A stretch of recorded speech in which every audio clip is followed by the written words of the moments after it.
وفاه. صدق الله مولانا العليم، صدق وبلغ رسوله النبي الكريم، ونحن على ذلك من الشاهدين الشاكرين، والحمد لله رب العالمين.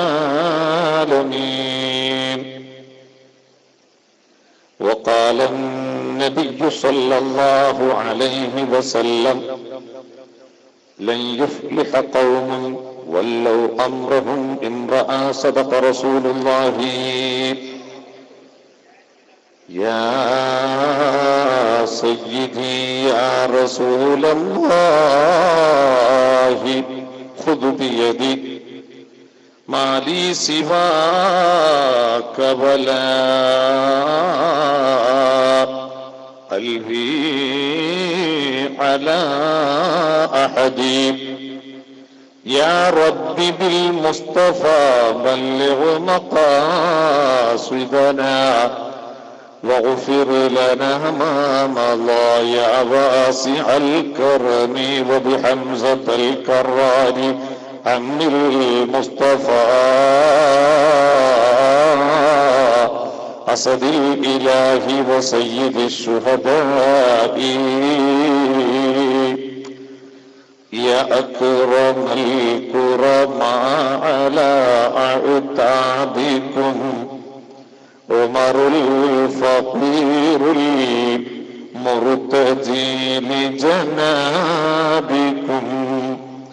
يرجو العطاء على البكاء ببابكم، والدمع من عينين سال سجيما. صلوا عليه وسلموا تسليما. ما جف دمع سال من عينين، لكنه يجري على الخدين من حب قلبي سيد الكونين، حيا وميتا في التراب رميما. صلوا عليه وسلموا تسليما. الصلاة والسلام عليك يا سيدي يا رسول الله. الصلاة والسلام عليك يا سيدي يا حبيب الله. الصلاة والسلام عليك يا سيدي يا خير خلق الله. خذ بيدي قلت حيلتي أدركني.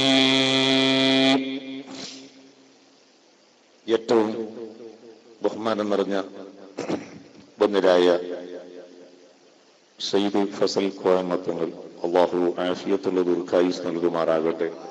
മഹാനവറുകളെ, മറ്റു സദാത്തുക്കൾ, മഹാന്മാരായ പണ്ഡിതന്മാർ, നേതാക്കൾ, ഈ പരിശുദ്ധമായ പ്രദേശത്തിന്റെ പരിപാലനവുമായി ഖിദ്മത്ത് ചെയ്യുന്ന കമ്മിറ്റി ഭാരവാഹികൾ, എന്റെ പ്രിയപ്പെട്ട യുവ സുഹൃത്തുക്കൾ, മാന്യ സഹോദരി സഹോദരന്മാർ, പിഞ്ചോമലുകൾ, യജമാനനായ അല്ലാഹു റബ്ബുൽ ഇസ്സത്ത് ഹബീബ് സയ്യിദന മുഹമ്മദുർ റസൂലുള്ളാഹി സ്വല്ലല്ലാഹു അലൈഹി വസല്ലമ തങ്ങളുടെ ഖുതുബുസ്സമാൻ മുഹമ്മദ് ഷരീഫുൽ മദനി ഖദ്ദസല്ലാഹു സിർറഹുൽ അസീസ് തങ്ങളുടെ താജുൽ സയ്യിദ് അബ്ദുറഹ്മാൻ അൽ ബുഖാരി ഖദ്ദസല്ലാഹു സിർറഹുൽ അസീസ് തങ്ങളുടെ ഹഖ് ജാഹ് ബർക്കത്ത് കൊണ്ട് എളിയവരായ നമ്മുടെ ഈ സംഗമം ദുനിയാവിലും ആഖിറത്തിലും ഉപകരിക്കുന്ന പൊരുത്തപ്പെട്ട അമലായി നമ്മിൽ നിന്ന് ഖബൂൽ ചെയ്യുമാറാകട്ടെ. നമ്മുടെയും ബന്ധപ്പെട്ട എല്ലാവരുടെയും സർവ്വ പാപങ്ങളും അല്ലാഹു സന്തോഷത്തോടെ വിട്ടുപുറത്ത് മാഫാക്കി തരട്ടെ. ആരോഗ്യത്തോടെ ആഫിയത്തോടെ താഅത്തിനും ദീനീ ഖിദ്മത്തിനുമുള്ള തൗഫീഖോടെ റബ്ബ് നമുക്കും ബന്ധപ്പെട്ടവർക്കും ദീർഘായുസ്സിനെ പ്രദാനം ചെയ്തു തരട്ടെ. ഹബീബ് സയ്യിദുനാ മുഹമ്മദ് റസൂലുള്ളാഹി സ്വല്ലല്ലാഹു അലൈഹി വസല്ലമ തങ്ങളുടെ പരിശുദ്ധമായ തിരുനോട്ടമുള്ള ഒരു സദസ്സായി അള്ളാഹു നമ്മുടെ സദസ്സിനെ മാറ്റിത്തരട്ടെ. നമ്മിൽ നിന്ന് മൺമറഞ്ഞു പോയ എല്ലാവരെയും അള്ളാഹു സ്വർഗ്ഗലോകത്തിൽ ഒരുമിച്ച് കൂട്ടി അനുഗ്രഹിക്കുമാറാകട്ടെ. സഹോദരന്മാരെ, സുഹൃത്തുക്കളെ, ഇവിടെ അന്ത്യവിശ്രമം കൊള്ളുന്ന ഖുതുബുസ്സമാൻ സയ്യിദ് മുഹമ്മദ് സരീഫുൽ മദനി ഖദ്ദസല്ലാഹു സിർറഹുൽ അസീസ് അവിടുത്തെ ഉറൂസിനോട് അനുബന്ധിച്ച് നടക്കുന്ന പ്രഭാഷണ വേദിയുടെ 6ാമത്തെ ദിവസമാണ് ഇന്ന്. ഉള്ളാള ഉറൂസ് എന്ന് പറഞ്ഞാൽ മറ്റുള്ള സ്ഥലത്തുള്ള ഉറൂസ് പോലെയല്ല. രാവിലെ സുബഹി കഴിഞ്ഞാൽ പിന്നെ രാത്രി കടന്നിറങ്ങുന്നത് വരെ വാത് തന്നെയാണ്. അപ്പൊ നീണ്ട വാത് കേട്ടുകൊണ്ടിരിക്കുകയാണ് എല്ലാവരും. പിന്നെ പറയുന്ന ആളുകളൊന്നും ഇവിടെ വാത് പറയാന്നുള്ള നിയത്തിൽ വരുന്നതല്ല. ഇവിടെ കിടക്കുന്ന മഹാനുഭാവന്റെ ഒരു ബർക്കത്ത് കിട്ടുക എന്നുള്ള നിയത്തിൽ വരികയാണ്. ഇപ്പൊ തന്നെ വന്നരായ റഷീദ് മദനി ഉസ്താദ് നീണ്ട ഒരു പ്രസംഗം നിങ്ങളോട് നടത്തി. ഇനി വിഷയകമായിട്ട് ഞാനൊരു വാല് പറയേണ്ടിയില്ല. ഉസ്താദ് പറഞ്ഞൊക്കെ ശരിയാണ്, നിങ്ങളത് അംഗീകരിച്ചാൽ മതി എന്ന് മാത്രം പറഞ്ഞാൽ ഇന്നത്തെ വിഷയം തീരും. വളരെ ചുരുങ്ങിയ സമയം, ചുരുക്കം ചില കാര്യങ്ങൾ മാത്രം വിഷയകമായി നിങ്ങളുടെ ശ്രദ്ധയിൽപ്പെടുത്തി ഞാൻ നിർത്തുകയാണ്. ഞാനിവിടെ നിന്നപ്പോ എന്റെ ഓർമ്മ അല്പം വർഷങ്ങൾക്ക് അങ്ങോട്ട് ഓടിപ്പോയി. ഞാൻ പ്രസംഗത്തിന്റെ വിഷയം എന്താണെന്നുള്ള ഇന്നാണ് ഞാൻ സംഘാടകരോട് ചോദിച്ചത്. അപ്പൊ പറഞ്ഞു, വിഷയം സ്ത്രീ വീടകം ധരിക്കട്ടെ എന്നതാണ് എന്നുള്ളതാണ്. ഞാൻ 17ാമത്തെ വയസ്സ് മുതൽ പരമ്പര വാഴ്ന്നു പറയാൻ തുടങ്ങിയിട്ടുണ്ട്. പക്ഷെ ഉള്ളാളത്ത് വാഴ്ന്നു പറയാന്ന് പറഞ്ഞാൽ ഭയങ്കര പേടിയുള്ള വിഷയമായിരുന്നു. കാരണം മഹാനായ താജുൽ ഉലമ ഖദ്ദസല്ലാഹു സിർറഹുൽ അസീസ് മഹാനുഭാവികളുടെ ഹയാത്ത് കാലത്ത് മൂപ്പര സാന്നിധ്യത്തിൽ വെച്ചിട്ടൊരു വാഴ്ന്നു പറയാന്ന് പറഞ്ഞാൽ ജീവിതത്തിൽ ഊഹിക്കാൻ പോലും കഴിയാത്ത ഒരു വിഷയമായിരുന്നു. അത്രയും പേടിയായിരുന്നു. പക്ഷെ അന്ന് ആദ്യമായിട്ട് തന്നെ ഇവിടുത്തെ വാലിന് ക്ഷണിച്ചപ്പോ സംഘാടകർ ആദ്യം പറഞ്ഞു, താജുൽ ഉലമ പറഞ്ഞിട്ടാ വിളിക്കുന്നത്, അതുകൊണ്ട് ഇക്കൊല്ലത്തെ ഉറൂസിന്റെ വാളുകൾക്കാണെന്നാ പറഞ്ഞത്. പിന്നാടെ പിന്നെ വേറെ അപ്പീലില്ലല്ലോ, ഏറ്റു. ഞാനിവിടെ വന്നു, പേടിച്ച് വരച്ച് വന്നു. ഇവിടെ എത്തിയപ്പോഴാണ് സംഘാടകർ വിഷയം പറഞ്ഞത് സ്ത്രീ ഇസ്ലാം എന്നുള്ള വിഷയമാണ്. അപ്പൊ ഞാൻ ആകെ കുടുങ്ങി. പിന്നെ ഒരു ആശ്വാസം ഉണ്ടായത് കമ്മിറ്റി ഭാരവാഹികളോട് ഞാൻ ചോദിച്ചു, തങ്ങളിപ്പോ അപ്പൊ വാദിന്റെ സ്റ്റേജിൽ ഇരിക്കുവോ അല്ല വേഗം പോവുമെന്ന് ചോദിച്ചപ്പോൾ പറഞ്ഞു, സിയാറത്ത് കഴിഞ്ഞ സ്റ്റേജിൽ കയറി കുറച്ച് സമയത്തിട്ട് പിന്നെ റൂമിലേക്ക് പോകാനാണ്, അങ്ങനെ വാദിന് ഇരിക്കലില്ല എന്ന് പറഞ്ഞു. അപ്പൊ എനിക്ക് ചെറിയൊരു ധൈര്യം കിട്ടി. പക്ഷെ അന്ന് സുബ്ഹാനല്ലാഹ് ഞാൻ വാദ് തുടങ്ങി വന്നിരാശേഖര താജുൽ ഉലമ ഇരുന്ന സ്ഥലത്ത് ഞാൻ കുറെ സമയം ക്ഷമിച്ചു, എങ്ങനെങ്കിലും ഒന്ന് എണീറ്റ് വിട്ടു നോക്കാൻ. പക്ഷെ എന്റെ വാത് തുടങ്ങി തീരുന്നത് വരെ ഇരുന്നിട്ട് ഏതായാലും പിന്നുണ്ടല്ലോ ആകെ പിന്നെ വെള്ളത്തിൽ മുങ്ങിയാ ചീരയില്ല എന്ന് പറഞ്ഞൊരു വാളാണ്. പിന്നെ ഏതായാലും ഒന്നിക്ക് കളരിക്ക് പുറത്തേലേക്ക് ഒരിക്കൽ നഞ്ഞത്ത് രണ്ടാലൊന്ന് വരുമ്പോലെ വെറ്റെന്ന് വെച്ചുള്ള വാളാണ് അന്ന് പറഞ്ഞത്. വാല് കഴിഞ്ഞപ്പോ ഞാൻ ഏതായാലും ഒന്ന് കണക്കൂട്ടി, 2 തല്ലും ഏതായാലും 2 ചീത്തയൊക്കെ ഉറപ്പാണ്, അതെല്ലാം കണക്കൂട്ടി ഇങ്ങനെ കുത്തിരിക്കുക. അപ്പൊ ഞാൻ വാല് കഴിഞ്ഞപ്പോ ഷെയ്ഖുനാനോട് പറഞ്ഞു വേർക്കാൻ. അപ്പൊ എന്നോട് പറഞ്ഞു, ഞാനല്ലടാ വാല് പറഞ്ഞ നീയാ വാല് പറഞ്ഞു, നീ എന്ത് വേർന്നോട്ട് പറഞ്ഞു. അങ്ങനെ ദുആവ് എന്റെ വേടി തന്നെ. അങ്ങനെ ഒന്നിച്ച് ഏകദേശം റൂമിലെത്തിന് എനിക്ക് ഭക്ഷണമൊന്നും വേണ്ട, ഏകദേശം എല്ലാം പള്ള നിറഞ്ഞിട്ടുണ്ട്. എന്നാലും ഒന്നായിട്ടിരുന്ന് ഭക്ഷണം കഴിക്കാൻ വേണ്ടി അവിടെ ഇരുന്ന് ചോറ് നിന്നെടുത്ത് ഞാൻ ഭക്ഷണം കഴിക്കാൻ വേണ്ടി ഇരുന്നപ്പോ എന്റെ തലയിൽ അന്ന് പുറത്തും 2 മുട്ടും മുട്ടിയിട്ട് പറഞ്ഞു, ആലിമീങ്ങളായാൽ അങ്ങനെ ആയിരിക്കണടാ, പറയേണ്ട കാര്യം ആരുടെ മുഖത്ത് നോക്കും ഹക്ക് ഹക്കായി പറയണോന്ന്. അത് ഞാനിപ്പോ ഈ വേദിയിലോട്ട് വരുമ്പോ എന്റെ മനസ്സിൽ ഇങ്ങനെ തികട്ടി വന്നു. അള്ളാഹു കൊടുത്ത ദറജ ഉയർത്തി കൊടുക്കുമാറാകട്ടെ, അള്ളാഹു കൊടുത്ത ദറജ ഉയർത്തി കൊടുക്കുമാറാകട്ടെ. അന്ന് മുതലാ പിന്നെ പ്രസംഗത്തിന് എന്റെ ധൈര്യം കിട്ടിയത്. അപ്പൊ ഞാൻ ഇന്നിപ്പോ കടന്നു വന്നപ്പോ സ്ത്രീകളുമായിട്ട് തന്നെ പിന്നെയും വിഷയം പറഞ്ഞത്. അപ്പൊ എനിക്ക് തോന്നി ഏതായാലും എനിക്ക് പിന്നെ പറയുന്നൊരു ധൈര്യക്കുറവ് കാണിക്കണ്ട, മൂപ്പര് ഇജാസ് തന്നെ ഉണ്ടല്ലോ, അപ്പം ധൈര്യത്തിൽ എപ്പോഴും പറയാറില്ല. വളരെ ചുരുക്കം ചില പോയിന്റ്സുകൾ മാത്രം വിഷയമായി നിങ്ങൾ ശ്രദ്ധയിൽപ്പെടുത്തുക. ഞാൻ ഈ വിഷയം പറയുമ്പോ മാറി നിന്നുകൊണ്ട് ഈ വിനീതരെ വീക്ഷിക്കുന്ന എന്റെ പ്രിയപ്പെട്ട ഉണ്ണുമങ്ങന്മാർ, സഹോദരിമാർ, ഒരല്പസമയം നിങ്ങളുടെ നിഷ്കളങ്കമായ മനസ്സ് അത് ഈ വേദിയുമായി സംവദിക്കാൻ നിങ്ങൾ ഉപയോഗപ്പെടുത്തണമെന്ന് സാന്ദർഭികമായി ഞാൻ ഓർമ്മപ്പെടുത്തുകയാണ്. സ്ത്രീ വീട് ഭരിക്കട്ടെ എന്ന വിഷയം പറയുമ്പോൾ ആ വാല് സ്ത്രീകൾ മാത്രം കേട്ടാ പോരാ, അവരെ കെട്ടിയ പുതിയാപ്പിള്ളാരെ നമ്മളും കൂടെ ഒന്ന് കേൾക്കണം, എന്നാൽ ആ വിഷയം പൂർത്തിയാവും. ഇന്ന് പെണ്ണ് മോശമാകുന്നതിന്റെ അടിസ്ഥാന കാരണക്കാര് പുരുഷന്മാരാണ്. അതുകൊണ്ട് പെണ്ണിന്റെ പണിയെടുക്കണമെങ്കിൽ ആണിന്റെ പണിയെടുക്കാൻ തയ്യാറാകണം. പുരുഷന്റെ പണിയെടുക്കാൻ തയ്യാറാകാതിരുന്നപ്പോഴാണ് പുരുഷന്റെ പണിയെടുക്കാൻ വേണ്ടിയിട്ട് തയ്യാറായത്. അത് ഞാൻ വിഷയത്തിന്റെ ആമുഖമായി മാത്രം ഞാൻ അവിടെ സൂചിപ്പിച്ചു വെക്കുകയാണ്. രണ്ടാമത്തെ കാര്യം, ഞാനിപ്പോ ഈ വിഷയം അവതരിപ്പിച്ചാൽ പിന്നെ പെണ്ണ് വീട് ഭരിക്കട്ടെ എന്ന് പറഞ്ഞാൽ പിന്നെ ഉറൂസിന് ഒറ്റ പെണ്ണിങ്ങോട്ട് വരാണ്ടിക്കേണ്ട പോലത്തില പിന്നെ ഞാൻ ബാലു അറിയേണ്ടത്. അത് പറഞ്ഞാൽ പിന്നെ അടുത്ത ഉറൂസിന്റെ കാലം ഉണ്ടാകുകയില്ല, ഒട്ട് ക്ഷണിക്കുകയും ചെയ്യില്ല. നമ്മൾ വളരെ ഗൗരവത്തോടെ ചിന്തിക്കേണ്ടുന്ന ഒരു വിഷയമാണ്. ഇവിടെ സത്യത്തിൽ സ്ത്രീ വീട് ഭരിക്കട്ടെ എന്ന പ്രയോഗം വളരെ ലളിതമായിട്ടാണ് നമ്മൾ കാണുന്നത്. പക്ഷേ ലോകത്ത് ആ പെണ്ണ് ഏറ്റെടുക്കുന്ന ഏറ്റവും വലിയ ഉത്തരവാദിത്തത്തെയാണ് ആ വിഷയം ബോധ്യപ്പെടുത്തുന്നത്. പെണ്ണ് വീട് ഭരിക്കട്ടെ എന്ന് പറഞ്ഞാൽ അതിന്റെ അർത്ഥം വീട്ടിൽ ചോറും കഞ്ഞിയും കറിയും ഉണ്ടാക്കട്ടെ എന്നാണ് ലാഘവത്തോടെ പലരും ചിന്തിക്കാറുള്ളത്. സത്യത്തിൽ പെണ്ണ് വീട് ഭരിക്കട്ടെ എന്ന് പറഞ്ഞ പദത്തിന്റെ പര്യായ അർത്ഥം പെണ്ണ് ഒരു മാന്യനായ മനുഷ്യനെ ഭൂമിക്ക് സമർപ്പിക്കട്ടെ എന്നതാണ്. പെണ്ണ് വീട് ഭരിക്കട്ടെ എന്ന് പറയുന്ന പദത്തിന്റെ യഥാർത്ഥ പര്യായ പദം അല്ലാഹുവിനെയും അവന്റെ ഹബീബ് മുഹമ്മദുർ റസൂലുള്ളാഹി സ്വല്ലല്ലാഹു അലൈഹി വസല്ലമ തങ്ങളെയും ആദരിക്കുന്ന, ബഹുമാനിക്കുന്ന, സ്നേഹിക്കുന്ന, സംസ്കാരമുള്ള ഒരു നല്ല മനുഷ്യനെ ഈ ഭൂമുഖത്തിന് സമർപ്പിക്കട്ടെ എന്നതാണ് ആ വിഷയത്തിന്റെ യഥാർത്ഥ മൂല്യം. ഇത് സ്ത്രീ സമൂഹത്തെ കുറ്റപ്പെടുത്താനുള്ള ഒരു പരാമർശമായിട്ടല്ല ഈ വിഷയത്തെ കാണേണ്ടത്. പുരുഷന്മാർക്ക് കുറെ അഭിമാനിക്കാനുള്ള ഒരു വിഷയമായിട്ടല്ല ഈ വിഷയത്തെ കാണേണ്ടത്.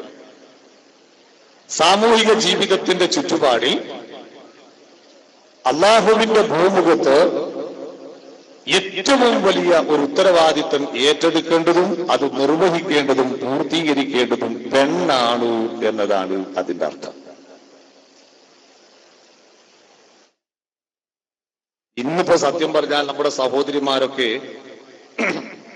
വഴിതെറ്റിപ്പോകുന്നതിന് ഒരുപാട് അടിസ്ഥാന കാരണങ്ങളുണ്ട്. ഒന്നെന്താണ്,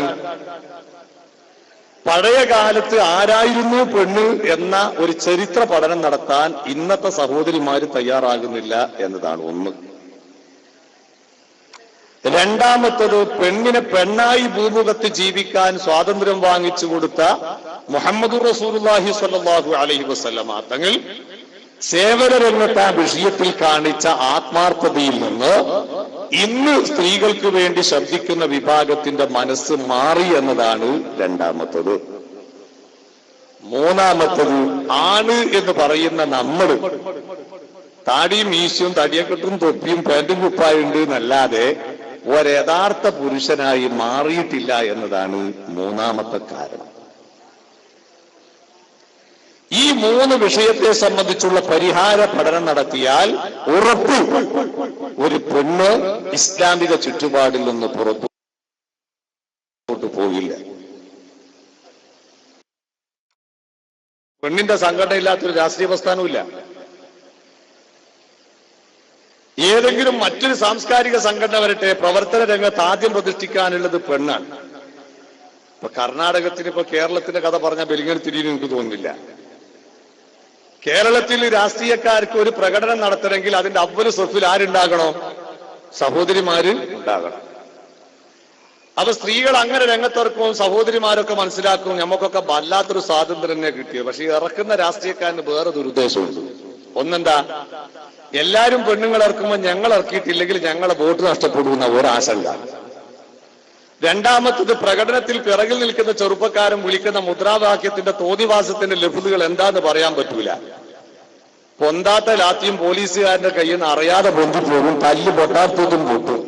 അപ്പൊ തൽക്കാലം ഒരടിയിൽ നിന്ന് സലാമത്താകാൻ പെണ്ണ് മുമ്പിൽ ഉണ്ടായാൽ ഒരാശ്വാസമാണ്. കാരണോ, പുരുഷൻ പോലീസിന്റെ കയ്യിൽ കിടക്കുന്ന വടി കൊണ്ടൊന്ന് പെണ്ണിന് തച്ചുപോയാല് പിന്നെ ആഗോളതലത്തിലുള്ള ഏറ്റവും വലിയ പ്രതിഷേധം ആ വിഷയത്തിൽ ഏറ്റുവാങ്ങേണ്ടി വരും. അപ്പൊ തൽക്കാലം അടി പൊട്ടുന്നതിന് മുമ്പേ വനിതാ പോലീസ് വരണം, എന്നിട്ട് പെണ്ണുങ്ങളൊക്കെ അറസ്റ്റ് ചെയ്ത് മാറ്റണം, എന്നിട്ടേ പുരുഷന്മാരെ തല്ലാൻ പറ്റൂ.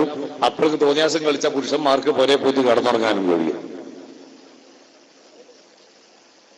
അക്രമാസക്തമാകുന്ന ഒരു അന്തരീക്ഷത്തിൽ നിന്നും പുരുഷ വിഭാഗത്തിന്റെ കൈകളിൽ സംഭവിക്കുന്ന റൗഡിസത്തിന്റെ പ്രതികാരത്തെയും പ്രതിരോധിക്കാൻ ഇവിടെയാണ് സത്യത്തിൽ ആരെ രാഷ്ട്രീയക്കാർ ഉപയോഗപ്പെടുത്തുന്നത്? പെണ്ണിനെ അല്ല എന്ന് ചിലപ്പോൾ തിരിച്ചു വാദിച്ചേക്കാം. ഞാൻ ഒറ്റ കാര്യം ചോദിക്കുന്നു. കേന്ദ്ര ഗവൺമെന്റിന്റെയും കേരള സർക്കാരിന്റെയും ഇപ്പോഴത്തെ പുതിയ നയപ്രകാരം നിയമസഭയിലും പാർലമെന്റിലും സംവരണം 33%. അത് 50% ആക്കണമെന്നാ ഇപ്പോഴത്തെ വാദം. ഞാൻ ചോദിക്കട്ടെ, ഏത് രാഷ്ട്രീയക്കാരനെ ഈ സംവരണം നടപ്പിൽ വരുത്തിയിട്ടുള്ളത്? ഒരൊറ്റ രാഷ്ട്രീയക്കാരൻ ഇല്ല. എന്ന് മാത്രമല്ല, ഇന്ത്യ രാജ്യത്തെ ഏറ്റവും വലിയ അറിയപ്പെട്ട ഒരു തൊഴിലാളി പ്രസ്ഥാനമാണ് ഇന്ത്യൻ കമ്മ്യൂണിസ്റ്റ് മാർക്സിസ്റ്റ് പാർട്ടി. ആ പ്രസ്ഥാനത്തിന്റെ പോളിറ്റ് ബ്യൂറോയുടെ ഇലക്ഷൻ നടന്നു ഏകദേശം ഒരു 10 വർഷം മുമ്പാണെന്നാണ് എന്റെ ഓർമ്മ. അന്ന് പ്രഗത്ഭ നേതാവാകുന്ന സുർജിത് സിംഗ് അടക്കം പോളിറ്റ് ബ്യൂറോ കൈകാര്യം ചെയ്യുന്ന സമയമാണ്. അപ്പൊ പോളിറ്റ് ബ്യൂറോയിൽ ചർച്ച വന്നു, പോളിറ്റ് ബ്യൂറോയിൽ സ്ത്രീകളുടെ അംഗസംഖ്യ വർദ്ധിപ്പിക്കണോ? സുർജിത് സിംഗ് അടക്കം ഉള്ള പോളിറ്റ് ബ്യൂറോയിലെ പുരുഷന്മാരായ അംഗങ്ങൾ പറഞ്ഞെന്താണെന്നറിയോ? ഉള്ളത് ഇല്ലാതാക്കാൻ കഴിയോ നോക്കാം, ഇനി എണ്ണം കൂട്ടാൻ ഏതായാലും നോക്കണ്ടാണ്. നിങ്ങൾ ആലോചിച്ചു, ഉള്ളത് ഇല്ലാതാക്കാൻ വല്ല മാർഗമുണ്ടോ എന്ന് ആലോചിക്കാം. ഇനി എണ്ണം എന്താക്കേണ്ടതില്ല, കൂട്ടേണ്ടത്. ഇവിടെയാണ് നമ്മൾ മനസ്സിലാക്കേണ്ടത്, സ്ത്രീകൾ രംഗത്തിറങ്ങണം, പൊതു മിനിമം പരിപാടികളിൽ പങ്കാളികളാകണമെന്ന് അവകാശപ്പെടുന്ന മുഴുവൻ വിഭാഗത്തിന്റെയും ആവശ്യം സ്ത്രീകളെ ചൂഷണം ചെയ്യലാണ് എന്നതാണ്. അത് ബിസിനസ് മേഖലയിൽ നിന്ന് വളരെ കൂടുതലാണ്. നമ്മുടെ നാട്ടിലൊക്കെ സാധാരണ കുപ്പായത്തിന്റെ ബട്ടൺ പൊട്ടിപ്പോയ പഴയ കാലത്ത് പരിഹാരം പിന്ന് കുത്തലാണ് അല്ലെ. ഒരു പിന്നിനാകെ ഒരു മുട്ടുസൂചിക്ക് വില 25 പൈസയായിരിക്കും, അല്ലെ 50 പൈസയായിരിക്കും. ആ 50 പൈസ വില വരുന്ന ഒരു മുട്ടസൂചി അത് കമ്പനിക്കാരൻ ഉൽപ്പാദിപ്പിച്ച് കടയിലേക്ക് എത്തിച്ച് അത് വിൽപ്പന നടത്തുമ്പോ അത് പാക്ക് ചെയ്ത കവറുകൾ ശ്രദ്ധിച്ചിട്ടുണ്ടോ? അതിന്റെ മേലെ കൊടുത്ത ഫോട്ടോ ആയിരുതാ? ഒരു നിക്കറും റായും ധരിച്ച് പിന്നില്ലാത്തതിന്റെ പേരിൽ പിന്നു കുത്തുന്ന പെണ്ണിന്റെ ഫോട്ടോ കൊടുത്തിട്ടാ എന്താകുന്നത്? ആ സാധനം കടയിലേക്ക് എത്തിക്കുന്നത്. 50 പൈസയുടെ മുട്ടുസൂചി പിന്ന് വിൽക്കാൻ അവരുടെ പ്രചരണ മാധ്യമം ആരാണ്? പെണ്ണ.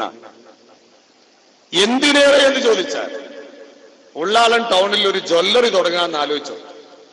ഫോർ എക്സാമ്പിൾ, ആ ജ്വല്ലറി തുടങ്ങുന്ന സമയത്ത് ഒരു പരസ്യം കൊടുക്കും. ആരതാ ഫോട്ടോ കൊടുക്കുന്നത്? അർദ്ധനഗ്നയായ പെണ്ണിന്റെ ഫോട്ടോ. മംഗലാപുരം ടൗണിൽ ഒരു ടെക്സ്റ്റൈൽസ് തുടങ്ങാൻ പോവാണ്. ആരതാ ഫോട്ടോ കൊടുക്കുന്നത്? പൂർണ്ണ നഗ്നയായിരിക്കുന്ന ഒരു പെണ്ണിന്റെ ഫോട്ടോ. വലിയൊരു ഹൈപ്പർ മാർക്കറ്റ് തുടങ്ങുകയാണ്. അവിടെ മുതലാളിക്ക് ഏറ്റവും വലിയ സെയിൽസ്മാൻമാരുടെ പോസ്റ്റിലേക്ക് പുരുഷന്മാരല്ല വേണ്ടത്. ആരാ വേണ്ടത്? പെൺകുട്ടികളാണ് വേണ്ടത്.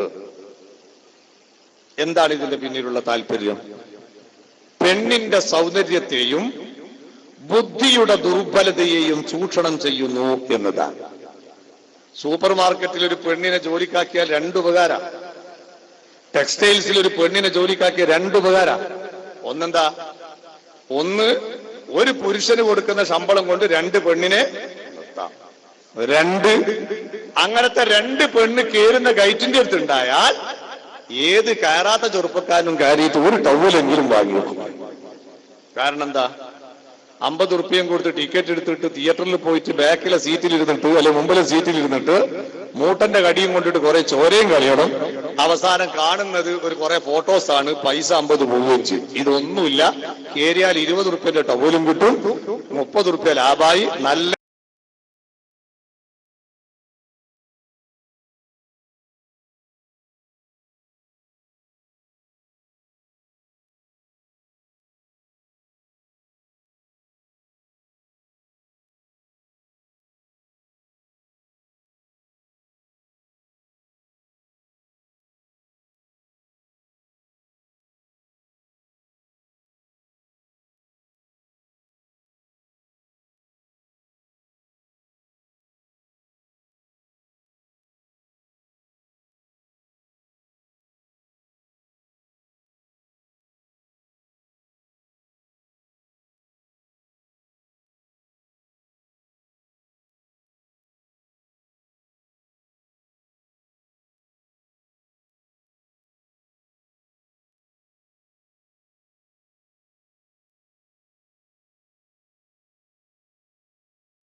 തങ്ങൾ ഇസ്ലാമിക പ്രബോധനത്തിന്റെ ദൗത്യവുമായി കടന്നു വന്നപ്പോ ആ കടന്നു വന്ന നൂറ്റാണ്ടിലെ ചരിത്ര പുരുഷന്മാർ, ചരിത്ര പണ്ഡിതന്മാർ വിലയിരുത്തി കൊടുത്ത നാമം തന്നെ എന്താണെന്നറിയോ? ഡാർക്ക് ഏജ്, ഇരുണ്ട യുഗം എന്നാണ്. സ്നേഹിക്കാൻ അറിയാത്ത, സഹിക്കാൻ അറിയാത്ത, സഹകരിക്കാൻ അറിയാത്ത, ഉൾക്കൊള്ളാൻ അറിയാത്ത, മനുഷ്യത്വത്തിന്റെ വില കാണാത്ത, വെളിച്ചം, വൈജ്ഞാനിക വെളിച്ചം തൊട്ടുനീണ്ടിയിട്ടില്ലാത്ത, ഇരുട്ടിന്റെ മനസ്സോടെ ജീവിച്ച ഒരു ഇരുളിന്റെ മക്കളുടെ കാലഘട്ടമായി വിശേഷിപ്പിക്കപ്പെട്ട ആ നൂറ്റാണ്ടിലാണ് അതേ ഏറ്റവും വലിയ വെള്ളി നക്ഷത്രമായ, ഏറ്റവും വലിയ പ്രകാശഗോപുരം വിശുദ്ധ ഖുർആനിന്റെ പ്രകാശത്തിന്റെ വിപ്ലവവുമായി കടന്നു വരുന്നത് മഹാനായ സയ്യിദുന വസയ്യിദുൽ ആലം മുഹമ്മദുർ റസൂലുള്ളാഹി. ആ ഹബീബായ തങ്ങള് പ്രബോധനത്തിന് കടന്നു വരുന്ന ആ കാലഘട്ടത്തിൽ ഏറ്റവും കൂടുതൽ പീഡനം ഏറ്റുവാങ്ങേണ്ടി വന്ന വിഭാഗം നമ്മുടെ സഹോദരിമാരായിരുന്നു. എന്റെ പ്രിയപ്പെട്ട ഉമ്മപെങ്ങന്മാരോട്, എന്റെ പ്രിയപ്പെട്ട സഹോദരിമാരോട് ഞാൻ വളരെ വിനയത്തോടെ പറയട്ടെ, നിങ്ങളുടെ മനസ്സൊന്ന് തിരിച്ചു പോകണം. ഇലാ സമനി റസൂലില്ലാഹി, അല്ലാഹുവിന്റെ ഹബീബിന്റെ കാലഘട്ടത്തിലേക്കാണ് തിരിച്ചോടേണ്ടത്. അല്ലാഹുവിന്റെ ഹബീബിന്റെ മുന്നിൽ മഹാനായ ഉമർ ഇബ്നുൽ ഖത്താബ് റളിയല്ലാഹു അൻഹു അടക്കമുള്ളൊരു സദസ്സ്, ആ സദസ്സിലാണ് ഒരു മനുഷ്യൻ കടന്നു വന്ന് ദയനീയമായ തന്റെ വേദനിക്കുന്ന നൊമ്പരത്തിന്റെ കഥകൾ പറയാൻ വേണ്ടി തുടങ്ങുന്നത്. എന്താണ് ആ മനുഷ്യന് പറയാനുണ്ടായതെന്നറിയോ? ഓ ഹബീബായ നബിയേ, ഞാൻ എന്റെ ജീവിതത്തിൽ ഒരു പെൺകുട്ടിയെ വളർത്തി. ആ പെണ്ണിന്റെ ഭാരം ഏറ്റുവാങ്ങിയതിന്റെ പേരിൽ ഞാൻ സഹിക്കേണ്ടി വന്ന അപമാനത്തിന് കയ്യും കണക്കുമില്ല. അപമാനിതനായ ഞാൻ എന്റെ പ്രിയപ്പെട്ട മകളെ ജീവനോടെ കുഴിച്ചു മൂടാൻ വേണ്ടി തീരുമാനിച്ചു. ഞാൻ എന്റെ കയ്യിൽ ഒരു കയ്യിൽ മൺവെട്ടിയും മറ്റൊരു കയ്യിൽ എന്റെ പ്രിയപ്പെട്ട മകളുടെ കയ്യും പിടിച്ച് നടന്നു. വിജനമായൊരു തരിശുഭൂമിയിലാണ് ഞാൻ എത്തിയിരിക്കുന്നത്. എന്റെ ലക്ഷ്യം ഈ മകളെ കുഴിച്ചു മൂടലാണ്. അതിന് വലിയൊരു കുഴി വെട്ടിയുണ്ടാക്കണം. ഒരു കബറ് പോലത്തെ കുഴി ഞാൻ വെട്ടുകയാണ്. എന്റെ മകൾക്കറിയില്ല ഇതെന്തിനാണെന്ന്. ഞാൻ എന്റെ കയ്യിൽ കിടക്കുന്ന മൺവെട്ടി കൊണ്ട് മണ്ണിങ്ങനെ വെട്ടി മണലിങ്ങനെ വെട്ടിമാറ്റുമ്പോ ഒരു വേള ഞാൻ ആ മൺവെട്ടിയൊന്ന് പൊക്കിപ്പിടിച്ചു. അതിലുള്ള അല്പം മണൽ എന്റെ ശരീരത്തിലേക്ക് വീണപ്പോ അതേ എന്നോടുള്ള സ്നേഹത്തിന്റെ കാഠിന്യം കൊണ്ട് ആ പ്രിയപ്പെട്ട പൊന്നുമോള് അപ്പാന്റെ ശരീരത്തിലുള്ള മണലിങ്ങനെ തട്ടി മാറ്റിത്തരികയാണ്. എന്റെ പൊന്നുമോൾക്കറിയില്ല ഈ കുടിക്കുന്ന കുടി എന്റെ മകൾക്കുള്ളതാണെന്ന്. ഇരിക്കട്ടെ, മഹാനായ നബി സല്ലല്ലാഹു അലൈഹി വസല്ലമ തങ്ങളുടെ സവിധത്തിൽ വെച്ച് അയവിറക്കുന്ന ചരിത്രത്തിന്റെ ദുഃഖം നാം ഒന്ന് കണ്ടെത്തണം. അതേ ആ പ്രിയപ്പെട്ട പെൺകുട്ടി എന്റെ മുന്നിൽ വീണ്ടും ലാളിത്യത്തോടെ ചിരിച്ചു കളിക്കുകയാണ്. ഞാൻ ആ കുടി നന്നായി വെട്ടി വലിയൊരാഴമുള്ള കുഴിയാക്കി മാറ്റി. ഞാൻ എന്ത് ചെയ്തെന്നറിയോ? എന്റെ പ്രിയപ്പെട്ട മകളെ ആ കുടിയിൽ മലർത്തി കിടത്തുകയാണ്.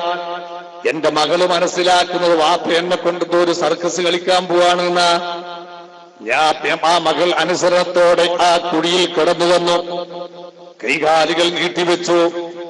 എന്റെ കയ്യിൽ കിടക്കുന്ന മൺവെട്ടി കൊണ്ട് തന്നെ ഞാൻ കുടിച്ചു മാറ്റിയ മണലുകൾ ഇങ്ങനെ വെട്ടി എന്റെ മകളുടെ ശരീരത്തിലേക്ക് ഇടാൻ തുടങ്ങി. കാലിന്റെ ഭാഗത്താണ് ഞാൻ ആദ്യമായി മണലിടാൻ തുടങ്ങിയത്. കാലിന്റെ ഭാഗം ഞാൻ മണ്ണിൽ മൂടി. അല്പം മുകളിലോട്ട് കയറ്റി മുട്ടുവരെ ഞാൻ മണ്ണിൽ മൂടി. അതല്പം മേലോട്ട് കയറി അരയിലേക്കെത്തി. അതല്പം കൂടെ മുകളിലേക്ക് കയറി വയറിന്റെ ഭാഗത്തെത്തിയപ്പോ മണലിന്റെ വയറ്റ് താങ്ങാൻ കഴിയാതെ മകൾക്ക് ശ്വാസതടസ്സം വരാൻ തുടങ്ങി. ആ മകളുടെ മിഴിച്ചു കിടക്കുന്ന കണ്ണ് ഞാനിങ്ങനെ നോക്കി. എന്റെ മനസ്സിൽ ഒരു സ്നേഹത്തിന്റെ നാമ്പ് പോലും ഓമ്പെടുക്കുന്നില്ല നബിയേ. എന്റെ മകൾ മരിക്കുന്നത് കാണാൻ വേണ്ടി ഞാൻ കാക്കുകയാണ്. തുറിച്ച കണ്ണോടെ എന്നെ നോക്കുന്ന മകളുടെ കണ്ണിൽ വെള്ളം നിറയുന്നു. എനിക്കുണ്ടോ എന്തെങ്കിലും ഒരു സ്നേഹം സമർപ്പിക്കാൻ കഴിയുന്നത്? മണ്ണൊന്നുകൂടെ ഞാൻ വെട്ടി നെഞ്ചിന്റെ ഭാഗത്തേക്ക് വന്നപ്പോ എന്റെ മകളുടെ വാ ശരിക്കൊന്ന് പുളച്ചു പിടിച്ചോ, കണ്ണുകൾ മിഴിച്ചോ. എനിക്ക് കാത്തു നിൽക്കാൻ സമയമില്ല. ഞാൻ തിരിഞ്ഞും മറഞ്ഞും നോക്കാതെ എന്റെ രണ്ട് കണ്ണ് മുറുക്കി ചിങ്ങിയിട്ട് എന്റെ മകളുടെ തലയിലും കണ്ണിലും വായിലും പരിപൂർണമായി മണലിട്ട് മൂടി കൊന്നുകളഞ്ഞു നബിയേ. വാപ്പയാകുന്ന എന്റെ ശരീരത്തിൽ മണ്ണ് പുരളുന്നത് പോലും ഇഷ്ടപ്പെടാതെ എന്റെ പൊന്നുമോളെന്റെ ശരീരത്തിൽ നിന്നും മണല് തട്ടിമാറ്റി തന്നെങ്കിൽ ആ പൊന്നുമോളോട് തിരിച്ചൊരു സ്നേഹം കാണിക്കാൻ എനിക്ക് കഴിഞ്ഞില്ല നബിയേ. എന്റെ പൊന്നുമോളെ ഞാൻ ആ ക്രൂരമായ മുഖത്തോടെ കൊലപ്പെടുത്തി നബിയേ. മണ്ണിൽ കുഴിച്ചു മൂടി നബിയേ. ഹബീബായ തങ്ങളുടെ കണ്ണുകൾ നിറയുകയാണ്. എന്റെ പ്രിയപ്പെട്ട പെങ്ങന്മാരെ, കൊച്ചനുജത്തിമാരെ, ചെറുപ്പക്കാരെ, കാരണവന്മാരെ, കഴിഞ്ഞുപോയ നൂറ്റാണ്ടിൽ നമ്മുടെ സഹോദരിമാരനുഭവിച്ച പീഡനത്തിന്റെ ഒരു ചെറിയൊരു ഉദാഹരണം മാത്രമാണ് ഞാൻ പറഞ്ഞത്. ഒരു കഥയുടെ ലാഘവത്തോടെ കാണേണ്ടതല്ല. ഒരു നൂറ്റാണ്ടിൽ കഴിഞ്ഞുപോയ ചരിത്രത്തിന്റെ ഭാഗമായി അതിനെ പഠിക്കാൻ കഴിയണം. അല്ലാഹു നമ്മുടെ ഖൽബ് നന്നാക്കി തരട്ടെ. പ്രവർത്തനം അല്ലാഹു നന്നാക്കി തരട്ടെ. മടിത്തട്ടിൽ ഇരുന്നു കൊണ്ട് അതേ തുള്ളിച്ചാടി കളിക്കാൻ ശ്രമിക്കുന്ന പൊന്നുമോളില്ലേ, ആ പ്രിയപ്പെട്ട മകളുടെ മുഖത്തൊരു ഉമ്മ വെച്ചു കൊടുത്തൊന്ന് ചോദിക്കുക ശരീരത്തോട്, ഈ പൊന്നുമോളെ പോലെ ഭൂമുഖത്ത് പാറി കളിക്കാൻ അവകാശമുള്ള എത്രയോ പെൺമക്കൾ മണ്ണിനടിയിലേക്ക് നിർദാക്ഷിണ്യം താഴ്ത്തപ്പെട്ടു പോയില്ലേ? ജീവിതത്തിന്റെ ലക്ഷ്യം മറന്നുപോയൊരു സമൂഹം പീഡനത്തിന്റെ അടിമകളാക്കി സ്ത്രീത്വത്തെ മാറ്റി. എത്രത്തോളം എന്നറിയുമോ? ജീവിക്കുന്നൊരു പെണ്ണ് ഭൂമുഖത്തുണ്ടായാൽ അതാരുടെ പെണ്ണെന്ന് നോട്ടമില്ല, പരസ്യമായി ബലാത്സംഗം ചെയ്തു പോയി. ഹബീബ് മുഹമ്മദ് മുസ്തഫ സല്ലല്ലാഹു അലൈഹി വസല്ലമ തങ്ങളുടെ തിരുസവിധത്തിലേക്കല്ലേ ഒരു ചെറുപ്പക്കാരൻ കടന്നു വരുന്നത്. ഹബീബായ തങ്ങളോട് പറയാനുള്ളത്, മുഹമ്മദേ, നീ പഠിപ്പിക്കുന്ന വിശുദ്ധ ഇസ്ലാമിക ദർശനം അത് ഏറ്റവും വലിയ മനുഷ്യ നന്മക്ക് ഉപകരിക്കുന്നതാണെന്ന് ഞാൻ ഉറച്ചു വിശ്വസിക്കുന്നു. ഒരൊറ്റൊരു വിഷയത്തിൽ എനിക്ക് ചെറിയൊരു വിട്ടുവീഴ്ച തരുമോ? ഞാൻ ഇസ്ലാമിലേക്ക് വരാൻ തയ്യാറാണ് മുഹമ്മദ്. നബി സല്ലല്ലാഹു അലൈഹി വസല്ലമ തങ്ങൾ ചോദിക്കുന്നു, അല്ല മനുഷ്യ, ഇസ്ലാമിന്റെ മൂല്യങ്ങളിൽ ഏതോ ഒന്ന് നിനക്ക് ഉൾക്കൊള്ളാൻ പ്രയാസമെന്ന് പറഞ്ഞില്ലേ? ഏതാണ് ആ വിഷയമൊന്നു കേൾക്കട്ടെ. ആ ചെറുപ്പക്കാരന്റെ പ്രതികരണം എന്താണെന്നറിയോ? ഞാനൊരു പെണ്ണിനെ വിവാഹം കഴിച്ചവരാണ്, പക്ഷേ എന്റെ ദിവസത്തിൽ എന്റെ ഭാര്യയല്ലാത്ത മറ്റൊരു പെണ്ണിന്റെ ശരീരത്തിന്റെ സുഖമനുഭവിക്കാത്തൊരു ദിവസം എന്റെ ജീവിതത്തിൽ എനിക്ക് ഊഹിച്ചുകൂടാ. അതുകൊണ്ട് വ്യഭിചാരം നിഷിദ്ധമാണ് എന്ന ഒരൊറ്റ നിയമത്തിൽ എനിക്ക് ഒരിളവ് തരുമോ? ഞാൻ ഇസ്ലാമിനെ സ്വാഗതം ചെയ്യാൻ തയ്യാറാണ്. നബി സല്ലല്ലാഹു അലൈഹി വസല്ലമ തങ്ങൾ ചോദിക്കുന്നു, ശരി, ഞാൻ ചോദിക്കട്ടെ മോനെ, നിന്റെ പ്രിയപ്പെട്ട ഭാര്യ, അല്ലെങ്കിൽ നിന്റെ മാതാവ്, അല്ലെങ്കിൽ നിന്റെ സഹോദരി, അതുപോലത്തെ ഒരു വിശേഷം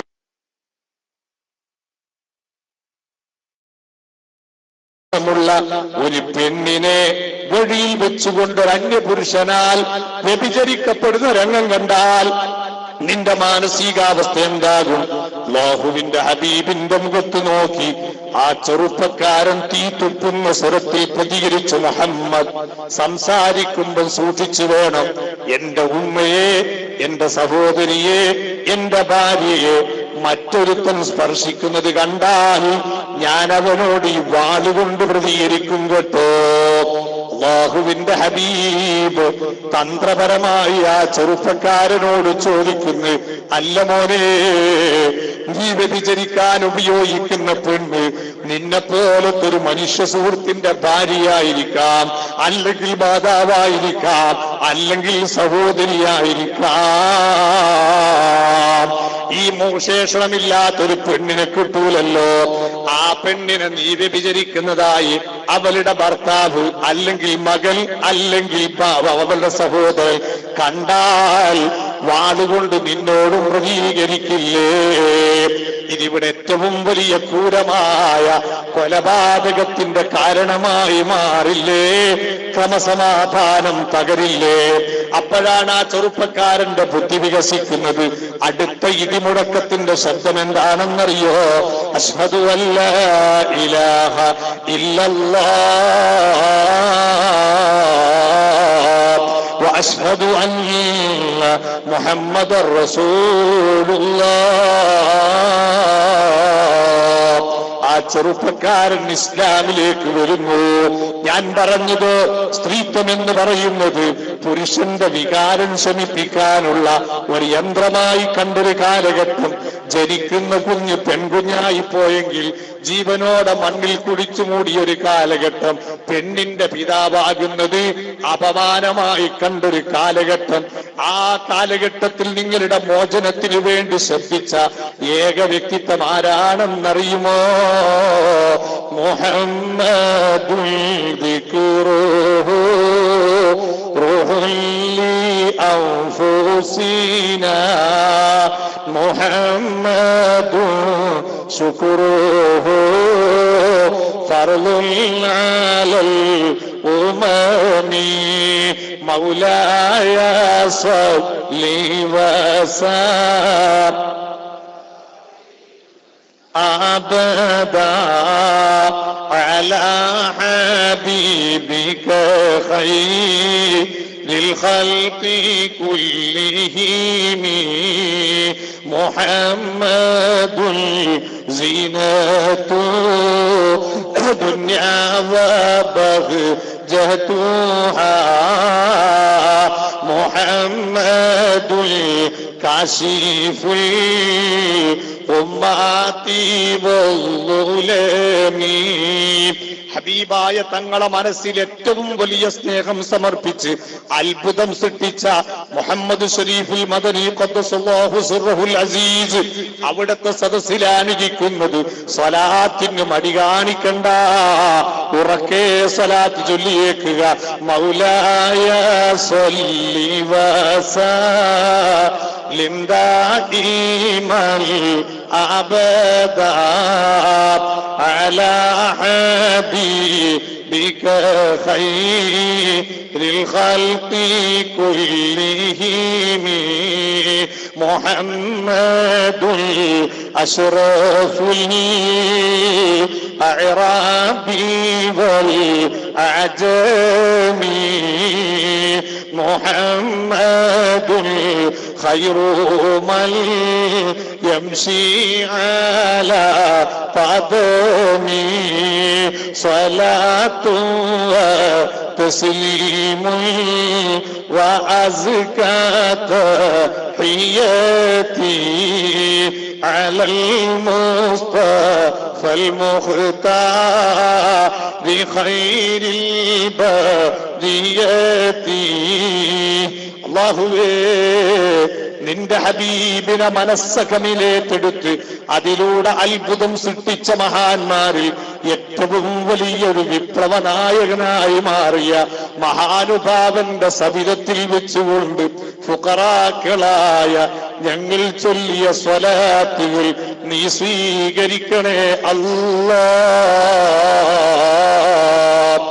ഈ സ്വലാത്തിനെ ഇതേ സമയത്ത് തന്നെ മദീനത്തുൽ മുനവ്വറയിൽ കിടന്ന് പാപികളായ ഞങ്ങളെ കാണുന്ന അഭിവന്യ ഗുരു മുഹമ്മദിനിൽ മുസ്തഫ ആ പരിശുദ്ധമായ ദർബാറിലേക്ക് നീ എത്തിക്കണം അല്ലാഹ്. അവിടുത്തെ ഹുളൂറ് കൊണ്ട് ഈ സദസ്സ് നീ ധന്യമാക്കണേ അല്ലാഹ്. ഇജാബത്തുള്ള സദസ്സാക്കി തരണം റഹ്മാനേ. എന്റെ പ്രിയപ്പെട്ട മാന്യ സഹോദരന്മാരെ, സഹോദരികളെ, അതേ വിശ്വാസി ഏതു മാനദണ്ഡം വെച്ച് അളന്നു നോക്കിയാലും അവന്റെ ജീവത്തുടിപ്പായി മാറേണ്ടുന്ന വ്യക്തിത്വം മുഹമ്മദുർ റസൂലുള്ളാഹി. ആ ഹബീബായ തങ്ങളാണ്. എന്റെ പ്രിയപ്പെട്ട ഉമ്മപങ്ങന്മാരെ, കൊച്ചനുജത്തിമാരെ, നിങ്ങളുടെ മോചനത്തിന്റെ ഉത്ഭവക്കാരനെന്ന ഓർമ്മ വേണം. ജീവിതത്തിന്റെ ലക്ഷ്യം നഷ്ടപ്പെട്ടൊരു സമൂഹത്തിന്റെ മുന്നിൽ നിങ്ങൾ ഏറ്റെടുത്ത പീഡനം എത്രയാണ്. സമയമില്ലാത്തത് കൊണ്ട് ഞാൻ അങ്ങോട്ട് പോകുന്നില്ല. എന്നാൽ അള്ളാഹുവിന്റെ ഹബീബ് നിങ്ങൾക്ക് എങ്ങനെയാണ് മോചനം വാങ്ങിച്ചു തന്നത്, നിങ്ങൾക്ക് എങ്ങനെയാണ് സ്വാതന്ത്ര്യം വാങ്ങിച്ചു തന്നത്? നിങ്ങളെ പരസ്യമായി തെരുവിലിറക്കിയിട്ട് പ്രകടനം നടത്തിയിട്ടല്ല, നിങ്ങൾക്കൊരു സംഘടനയുണ്ടാക്കി നിങ്ങളെ കൊണ്ട് സിന്ദാബാദ് വിളിപ്പിച്ചിട്ടല്ല. ഹബീബായ തങ്ങൾ നിങ്ങൾക്ക് ജീവിക്കാനുള്ള അവകാശം വാങ്ങിത്തത് എങ്ങനെയാണെന്നറിയോ? മനുഷ്യത്വം മരവിച്ച പുരുഷ വിഭാഗത്തിന്റെ മനസ്സുകളിൽ നിങ്ങൾക്കുള്ള വിലയെപ്പറ്റി ബോധവൽക്കരണത്തിലൂടെ ഒരിടം വാങ്ങിത്തന്നിട്ട് പുരുഷന്മാരുടെ മനസ്സ് നിങ്ങളെ സ്നേഹിക്കുന്ന മനസ്സാക്കി മാറ്റിത്തന്നു. എത്രത്തോളം എന്നറിയുമോ? അധിവസിക്കുന്ന ഭൂമുഖത്ത് ഒരുപാട് മതങ്ങൾ ജീവിക്കുന്നില്ലേ? ഇന്നും സ്ത്രീകൾക്ക് അർഹമായത് വകവെച്ചു കൊടുക്കാൻ കഴിയാത്ത ഒരുപാട് പ്രസ്ഥാനങ്ങളില്ലേ? നിങ്ങൾ ആലോചിച്ച് നോക്കുക. ആഗോളതലത്തിൽ ഏറ്റവും വലിയ വിപ്ലവ പ്രസ്ഥാനം എന്നൊക്കെ അവകാശപ്പെടുന്ന ക്രിസ്തുമത വിശ്വാസം, ഇന്നും ക്രിസ്തുമതത്തിൽ സ്വത്തവകാശത്തിന്റെ വിഷയത്തിൽ സ്ത്രീകളുടെ അവകാശം ഏത് നിശ്ചയിക്കാൻ ഇന്നും സാധിച്ചിട്ടില്ല. കോടതി വിധിയെ തേടി പോയിക്കൊണ്ടിരിക്കുക. ഇപ്പോഴും സുപ്രീം കോർട്ടാണ് പുതിയ നിയമനിർമ്മാണം നടത്തിയിരിക്കുന്നത്. എന്നാൽ മറ്റൊരു ഭാഗത്ത് സ്ത്രീത്വത്തിന് ഇന്നും സ്വാതന്ത്ര്യം കൊടുക്കാൻ പാടില്ല എന്ന് വാദിക്കുന്നവർ അല്ലേ? പിതോ രക്ഷിത കൗമാരെ പുത്രോ രക്ഷിത വാർദ്ധക്യ ഭർത്തോ രക്ഷിത യൗവനെ സ്ത്രീ സ്വാതന്ത്ര്യം അർഹതി. കൊച്ചുപ്രായത്തിൽ വാപ്പയിലേക്ക് ആശ്രയിച്ചവർ, അതേ യുവത്വത്തിൽ ഭർത്താവിലേക്ക് ആശ്രയിക്കുന്നവർ, പ്രായത്തിൽ മക്കളിലേക്ക് ആശ്രയിക്കുന്നവർ, ജീവിതത്തിന്റെ എല്ലാ ഭാഗങ്ങളിലും ഒരബലയും ചബലയുമായി മറ്റൊരിലേക്ക് ആശ്രയിക്കുന്ന പെണ്ണ്, ആ പെണ്ണിന് സ്വാതന്ത്ര്യം കൊടുക്കാനില്ല എന്ന് വാദിച്ച എത്രയെത്ര ആളുകൾ ഈ ഭൂമുഖത്ത് കഴിഞ്ഞുപോയി. അതേ സ്ഥാനത്ത് അല്ലാഹുവിന്റെ ഹബീബ് മുഹമ്മദുർ റസൂലുള്ളാഹി ഒരു പെണ്ണിനുണ്ടാക്കിയ അംഗീകാരത്തിന്റെ കടുപ്പം നിങ്ങൾ കണ്ടില്ലേ? അല്ലാഹുവിന്റെ ഹബീബ് പറഞ്ഞു, മോനെ, പെണ്ണിനെ നീ അന്യയായി കാണേണ്ടവൾ അല്ല, നിന്റെ ശരീരത്തിന്റെ ഒരു ഭാഗമായി നിനക്ക് കാണാൻ വേണ്ടി കഴിയണം. ലോകത്താദ്യമായി സൃഷ്ടിക്കപ്പെട്ട വ്യക്തിത്വം മഹാനായ അബുൽ ബശർ ആദം നബി അലൈഹിസ്സലാം. ആദം നബി അലൈഹിസ്സലാമാണ് ആദ്യ മനുഷ്യൻ. അതാണ് മനുഷ്യന്റെ ആദ്യത്തെ പിതാവ്. എന്നാൽ ആ ആദിമ മനുഷ്യനായ ആദം നബി അലൈഹിസ്സലാം തൊട്ടടുത്ത് വന്നത് ആരാ? മനുഷ്യകുലത്തിന്റെ ആദ്യമാതാവ് സയ്യിദത്തുനാ ബീബി ഹവ്വാ റളിയല്ലാഹു തആല അൻഹയെ എങ്ങനെയാ പടച്ചറബ് പടച്ചത്? ആദം നബി അലൈഹിസ്സലാമിന്റെ ഇടതുവാരിയലിൽ നിന്ന്. അള്ളാന്റെ ഹബീബ് പറഞ്ഞു, മോനെ, നിന്റെ പെണ്ണെന്ന് പറയുന്നത് അന്യല്ല, പെണ്ണെന്ന് പറയുന്നത് പുരുഷന്റെ ശരീരത്തിന്റെ ഭാഗമാണ്. നിന്റെ ശരീരത്തിന്റെ ഒരു ഭാഗത്ത് അനുഭവപ്പെടുന്ന സന്തോഷം, അതിൽ നിന്റെ ശരീരം പരിപൂർണമായി സന്തുഷ്ടനാണെങ്കിൽ, നിന്റെ ശരീരത്തിന്റെ ഏതെങ്കിലും ഒരു മൂലയിൽ അനുഭവപ്പെടുന്ന നൊമ്പരം, അത് നിന്റെ ശരീരം ആസകലം അനുഭവിക്കുന്നുവെങ്കിൽ, ആ വേദനയ്ക്ക് വേണ്ടി നിന്റെ ശരീരം മുറക്കൊടിയുന്നുവെങ്കിൽ, നിന്റെ വീട്ടിലുള്ള ഭാര്യയാകട്ടെ, ഉമ്മയാകട്ടെ, മകളാകട്ടെ, അവരുടെ സന്തോഷം നിന്റെ സന്തോഷമായി കാണണം, അവരുടെ ദുഃഖം നിന്റെ ദുഃഖമായി കാണാൻ കഴിയണം, നിന്റെ ശരീരത്തിന്റെ ഭാഗമായി കാണാൻ കഴിയണം. ഇങ്ങനത്തെ ഒരു സന്ദേശം ലോകത്ത് പഠിപ്പിച്ച മതം ഏതോ ഉള്ളത്? ഇത്രയും വിലപ്പെട്ട ഒരു വലിയ സന്ദേശം സ്ത്രീത്വത്തെ സംബന്ധിച്ച് ലോകത്തിന് കൈമാറിക്കൊടുത്തൊരു മതം ഏതുണ്ട് വിശുദ്ധ ഇസ്ലാമല്ലാതെ? ഇരിക്കട്ടെ, ആ പെണ്ണിനും അവൾ പെണ്ണായി പോയാലും അവളിലുമുള്ളത് മനുഷ്യത്വമാണ് മക്കളെ. ആ മനുഷ്യത്വത്തെ നിങ്ങൾ കാണണം, മനുഷ്യത്വത്തെ ആദരിക്കണം, ബഹുമാനിക്കണം. പെണ്ണെന്ന് പറഞ്ഞിട്ട് ലിംഗം സ്ത്രീത്വമായി പോയതുകൊണ്ട് അവൾ ഒരിക്കലും പീഡിപ്പിക്കപ്പെടേണ്ടവളല്ല. നിന്നിലുള്ളത് മനുഷ്യത്വമാണെങ്കിൽ അതേ മനുഷ്യത്വം അവളിലുണ്ട്. നിന്റെ ജീവന് വിലയുണ്ടെങ്കിൽ അവളുടെ ജീവന് വിലയുണ്ട്. നിനക്ക് ഈ ഭൂമുഖത്ത് ജനിക്കാൻ അവകാശമുണ്ടെങ്കിൽ ആ പെണ്ണിന് പിറക്കാൻ അവകാശമുണ്ട്. നിനക്ക് ജീവിക്കാൻ അർഹതയുണ്ടെങ്കിൽ ആ പെണ്ണിന് ജീവിക്കാൻ അർഹതയുണ്ട്. നിന്നെ പടച്ചറബാണ് പോറ്റുന്നതെങ്കിൽ ആ പെണ്ണിനെയും പോറ്റുന്നത് പടച്ചറബ് തന്നെയാണ്. ആ വിലപ്പെട്ടൊരു സ്നേഹം പുരുഷന്റെ മനസ്സിലുണ്ടാക്കി എന്ന് മാത്രമല്ല, ആ പെണ്ണ് ബലാത്സംഗത്തിനും ബലാത്കാരത്തിനും വിധേയമാക്കപ്പെടുന്ന ക്രൂരമായ മുഖത്തിൽ നിന്ന് അവളെ രക്ഷപ്പെടുത്താൻ വേണ്ടി ഹബീബായ തങ്ങൾ ഏറ്റവും വലിയ ഒരു സുരക്ഷാ വലയം സൃഷ്ടിക്കുകയാണ്. ഏറ്റവും വലിയൊരു സുരക്ഷാ വലയം സൃഷ്ടിക്കുക. കണ്ടില്ലേ? ഇസ്ലാം പെണ്ണിനെ കണ്ടത് പൊന്നുപോലെയാണ്. ഇസ്ലാം പെണ്ണിനെ കാണുന്നത് പൊന്നിന്റെ വിലയായിട്ടാണ്. മഹാനായ സയ്യിദുനാ അലിയുൻ കറമല്ലാഹു വജ്ഹഹു വനഫഅനാ ബിഹി ഫിദ്ദാറൈൻ നബി സല്ലല്ലാഹു അലൈഹി വസല്ലമ തങ്ങളുടെ പ്രിയപ്പെട്ട മകൾ ഫാത്തിമത്തു സുഹ്റാ റളിയല്ലാഹു തആല അൻഹയെ വിവാഹം ചെയ്തു. രണ്ടുപേരും കുടുംബജീവിതം നയിച്ചുകൊണ്ടിരിക്കുക. ആ സമയത്ത് അലി റളിയല്ലാഹു അൻഹു ഒരു ദിവസം ഫാത്തിമ ബീവിയെ പതുക്കെ ഒന്ന് ചൊടിപ്പിക്കാൻ വേണ്ടിയിട്ട് ഒരു കുത്തു പാട്ട് പാടി. എന്തേ പാടിയത്? ഇന്നൽ നിസാഅ ശയാതീനുൽ ഖുലിഖ്ന ലനാ നഊദു ബില്ലാഹി മിൻ ശർരി ശയാതീനി. ഈ പെണ്ണ് എന്ന് പറയുന്ന സാധനം പുരുഷന്മാരെ പേപ്പിക്കാൻ വേണ്ടി അള്ള പടച്ച ഒരു തരം പിശാചുക്കളാണ് എന്ന് അർത്ഥം ഉൾക്കൊള്ളുന്ന ഒരു കുത്തുപാട്ട് പാടി. പതുക്കെ ഒന്ന് ചൊടിപ്പിക്കാൻ പാടിയതാണ്. അതങ്ങനെയാണ്. സ്നേഹിക്കുന്ന ഭാര്യയും ഭർത്താവൊക്കെ സൗന്ദര്യപ്പെടുക്കാണ്ടാവും ഇടക്കിടക്ക്. അത് ജീവിതത്തിന്റെ ഭാഗം.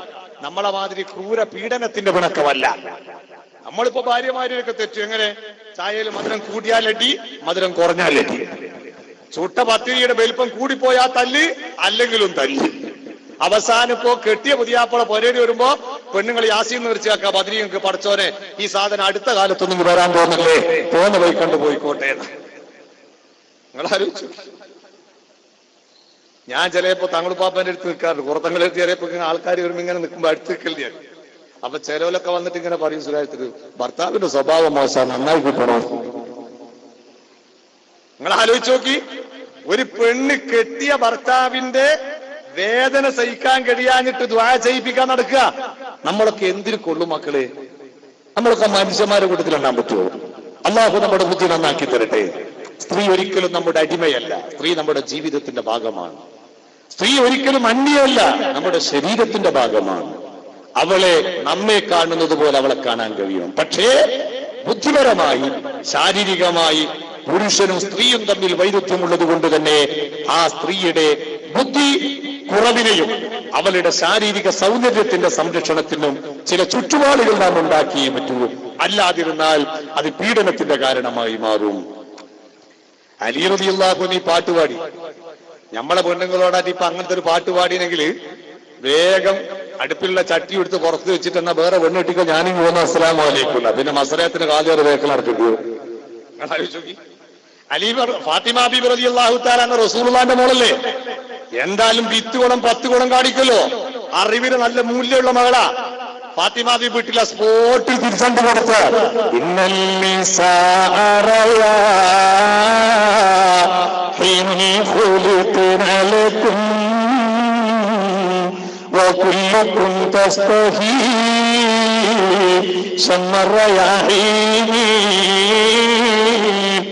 പെണ്ണ് എന്ന് പറയുന്ന സാധനോ പുരുഷനെ പഴപ്പിക്കാൻ വേണ്ടിയിട്ടാക്കിയ പിശാചുക്കളല്ല. ഏത് പുരുഷനും കോങ്കണ്ണ് സൃഷ്ടിക്കുന്ന, കണ്ടാൽ ആനന്ദത്തോട് ആസ്വദിക്കാൻ മനസ്സിലാഗ്രഹിക്കുന്ന റൈഹാൻ പുഷ്പങ്ങൾക്ക് സമമാണ് എന്ന് ഫാത്തിമത്തു സഹ്റ റളിയല്ലാഹു തആല മറുപടി കൊടുത്തു. ഇരുന്ന അലി റളിയല്ലാഹു അൻഹു അതേ കടുപ്പത്തിലാണ്ട് നിന്നുപോയി. നിങ്ങൾ ആലോചിച്ചു. മറുപടിന്റെ കടുപ്പത്തിലാണ്ട് ഞെട്ടിപ്പോയി. ഇസ്ലാം സ്ത്രീത്വത്തെ വളർത്തിക്കൊണ്ടുവന്നത് ആ രീതിയിലാണ്. ആ സ്നേഹം എവിടെ എത്തി നമ്മൾ ആലോചിക്കണം. പക്ഷേ സ്ത്രീയും പുരുഷനും തമ്മിൽ ഒരു ഡിഫറൻസ് ഉണ്ട്.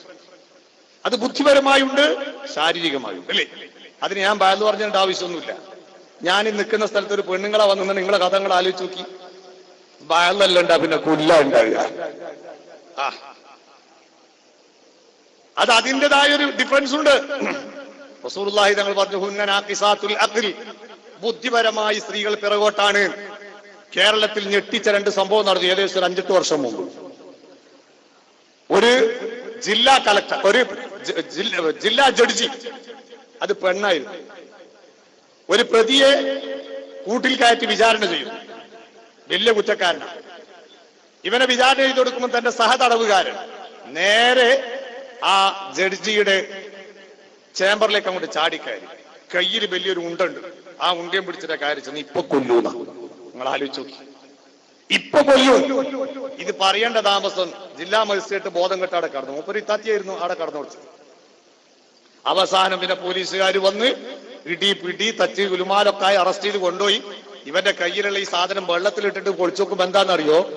ഓനൊരു പീരാന്നും കുറച്ച് നൂല് കെട്ടിയിട്ട് ഒരു ഉണ്ട ഉണ്ടാക്കിയതാ. ഇത്താത്ത വിചാരിച്ചിട്ട് ബോംബാന്നാ. അക്കാറ്റം കഴിഞ്ഞു. കുറച്ചു മാസം കഴിഞ്ഞപ്പോ ഒരു ജില്ലാ കളക്ടർ, അയാളൊരു പുരുഷനാണ്, അദ്ദേഹത്തിന്റെ ചേംബറിൽ ഒരു ചെറുപ്പക്കാരൻ ഒരു വലിയ മാല കെട്ടിയിട്ട് ഇപ്പൊ സ്ഫോടനം, റിമോട്ട് കൺട്രോൾ എന്നെല്ലാം പറഞ്ഞിട്ട് പ്രഖ്യാപിച്ച് അങ്ങോട്ട് പോയി. ഇയാള് വളരെ രാഘവത്തോടെ ചിരിച്ചിങ്ങനെ കേട്ട് മൂപ്പർ അതിന്റെ ഇടയിൽ എടുക്കേണ്ട പണിയെല്ലാം വക്രസിലെല്ലാം ഹിക്മത്തിലൂടെയാണ് ചെയ്ത് ഒരൊറ്റ അറ്റേക്കിൽ വരണ്ട ആളൊക്കെ വന്നു, കസ്റ്റഡിയിൽ എടുത്തു, ഓനെ പിടിച്ചു കൊണ്ടുപോയി. അത് പൊളിച്ചു നോക്കുമ്പോ അതും എന്ത് തന്നെ, ഒരു നൂലിന്റെ കെട്ട ബോംബല്ല. പുരുഷൻ എന്ന് പറയുന്നത് ഒരു വിഷയത്തെ ഏത് രീതിയിൽ കൈകാര്യം ചെയ്യണമെന്ന് അതാത് സമയത്ത് ഉയർന്നു ചിന്തിച്ച് കൈകാര്യം ചെയ്യാനുള്ള ഒരു ഹിമ്മത്ത് അത് പുരുഷനുണ്ട്. എന്നാ പെണ്ണ് അബലയാണ്, ചബലയാണ്, ദുർബലമാണ്. പലപ്പോഴും അത് മോഹാത്സ്യങ്ങളുടെ കാരണമായി മാറും എന്നതാണ്. അതുകൊണ്ട് ബുദ്ധിപരമായി സ്ത്രീയും പുരുഷനും ഒരുപോലെയല്ല. അതുകൊണ്ടാണ് ഇസ്ലാമിക ശരീഅത്ത് പഠിപ്പിച്ചത്, ഒരു പുരുഷൻ സാക്ഷി നിൽക്കുന്നിടത്ത് സ്ത്രീയാ സാക്ഷി നിൽക്കുന്ന എത്ര വേണോ? 2. ഒരു കുപ്പായം എടുത്താൽ 2 കുപ്പായം ഫ്രീ എന്ന് പറഞ്ഞിട്ടില്ലേ? അതേപോലെ ഒരു പുരുഷൻ സാക്ഷി നിൽക്കുന്നിടത്ത് 2 പെണ്ണ് സാക്ഷി നിൽക്കണം. സ്ത്രീയും പുരുഷനും തമ്മിൽ ഡിഫറൻസാണ്. ആരോഗ്യപരമായിട്ടോ ആധുനിക ശാസ്ത്രം വളരെ വ്യക്തമായി സമ്മതിച്ചു, ശരീരത്തിന്റെ സ്കിന്നിൽ പോലും സ്ത്രീയും പുരുഷനും ഒന്ന്. ശരീരത്തിന്റെ തൊലിയില്ലേ, ഈ തൊലിയിൽ പോലും സ്ത്രീയും പുരുഷനും ഒരുപോലെയല്ല, ഡിഫറൻസ് ഉണ്ട് എന്നാണ്. ഒരു സ്ത്രീയും പുരുഷനും ജനിക്കുന്ന ബീജത്തിലും അണ്ഡത്തിലും വ്യത്യാസമുണ്ട്. ഇങ്ങനെ തുടങ്ങി ബുദ്ധിയിലും ആരോഗ്യത്തിലും എല്ലാത്തിലും വ്യത്യാസമുണ്ട്. അതുകൊണ്ട് സ്ത്രീയും പുരുഷനും ഒന്നാന്ന് പറഞ്ഞാൽ ലോകത്ത് ബുദ്ധിയുള്ള ഒരാൾ എന്താവൂല, സമ്മതിക്കൂല. അപ്പൊ സ്ത്രീക്കുള്ള ദുർബലതയെ അത് പരിപൂർണമായി പഠിച്ച് ആ ദുർബലതയെ ചൂഷണം ചെയ്യപ്പെടാത്ത രീതിയിൽ സംരക്ഷിക്കണം. അതുകൊണ്ട് തന്നെ ഇസ്ലാം സ്ത്രീകൾക്ക് ചില അതിർവരമ്പുകൾ നിശ്ചയിച്ചിട്ടുണ്ട്. ഇപ്പൊ ഉറൂസാണല്ലേ, പുരുഷന്മാരെ നിങ്ങളൊക്കെ ഇങ്ങനെ വന്നു ഇരുന്നു ബാല് കേൾക്കുന്നു. നേരെ അപ്പുറത്തിരിക്കുന്ന പെണ്ണുങ്ങളെ നോക്കുമ്പോൾ കാണാം ഒരു പച്ചക്കെട്ടിങ്ങനെ കെട്ടിച്ചു. ഒരു പൗലിയാക്കന്മാരായതുകൊണ്ട് പച്ചത്തുണി കെട്ടി കൊടുത്തൊന്നുമല്ല, മറിച്ച് ഓലെ നമുക്ക് കാണാൻ പറ്റൂല എന്നുള്ളതുകൊണ്ടാ. ഓലെ നമുക്ക് കാണാൻ പറ്റൂല, അത് നമ്മൾ തന്നെ സമ്മതിക്കുന്നു. പ്രകൃതിപരമായി അവര് സമ്മതിക്കുന്നു. ഉള്ളാളം ദർഗാ കമ്മിറ്റിക്കാരെ എത്തുന്നിട്ട് ഇതുവരെ അപേക്ഷ വന്നിട്ടുണ്ടോ? പുരുഷന്മാരൊക്കെ മൂലയന്മാരുടെ മുമ്പിൽ ഇരുന്നിട്ട് ബാല് കേൾക്കുന്നുണ്ട്. അതുപോലെ ഞങ്ങൾക്ക് മുമ്പിൽ അടുത്ത കൊല്ലം മുതൽ പുരുഷന്മാരൊക്കെ മറക്ക് പിന്നിലും സ്ത്രീകളായ ഞങ്ങളൊക്കെ മുന്നിലും ആകട്ടെ എന്ന് ഇതുവരെ ഏതെങ്കിലും പെണ്ണ് പറഞ്ഞിട്ടുണ്ടോ? ഇല്ല. അതുപോലെ തന്നെ അറിയാം, ഞാൻ അങ്ങനെ അങ്ങോട്ട് പോകാൻ പറ്റൂല. നടന്നു പോകുന്ന വഴിയിൽ പോലും ശ്രദ്ധിക്കണോ? ഞങ്ങൾ ആലോചിച്ച് നോക്കി. അന്യ സ്ത്രീ അന്യ പുരുഷനുമായി ഇടകലരുന്നത് ഹറാമാണ്. ഇടകലരുന്നത് ഹറാമാ. അതുകൊണ്ട് ഞങ്ങളുടെ മസ്ജിദ് നബവി അവിടെ ഒരു ബാബുൻ എന്താ പറയാ, ബാബു നിസാ എന്ന പെണ്ണുങ്ങളെ വാതില്. മസ്ജിദുൽ ഹറമ് ബാബു നിസാ കാണാം. എല്ലാ സ്ഥലത്തും അതുണ്ട്. അവര് പുരുഷന്മാരോട് ഒന്നിച്ച് നടക്കരുത്, പുരുഷന്മാരുമായി ഇടകലരരുത്, അത് ഹറാമാണ്. ഇഖ്തിലാത്ത് ഹറാമാണ്.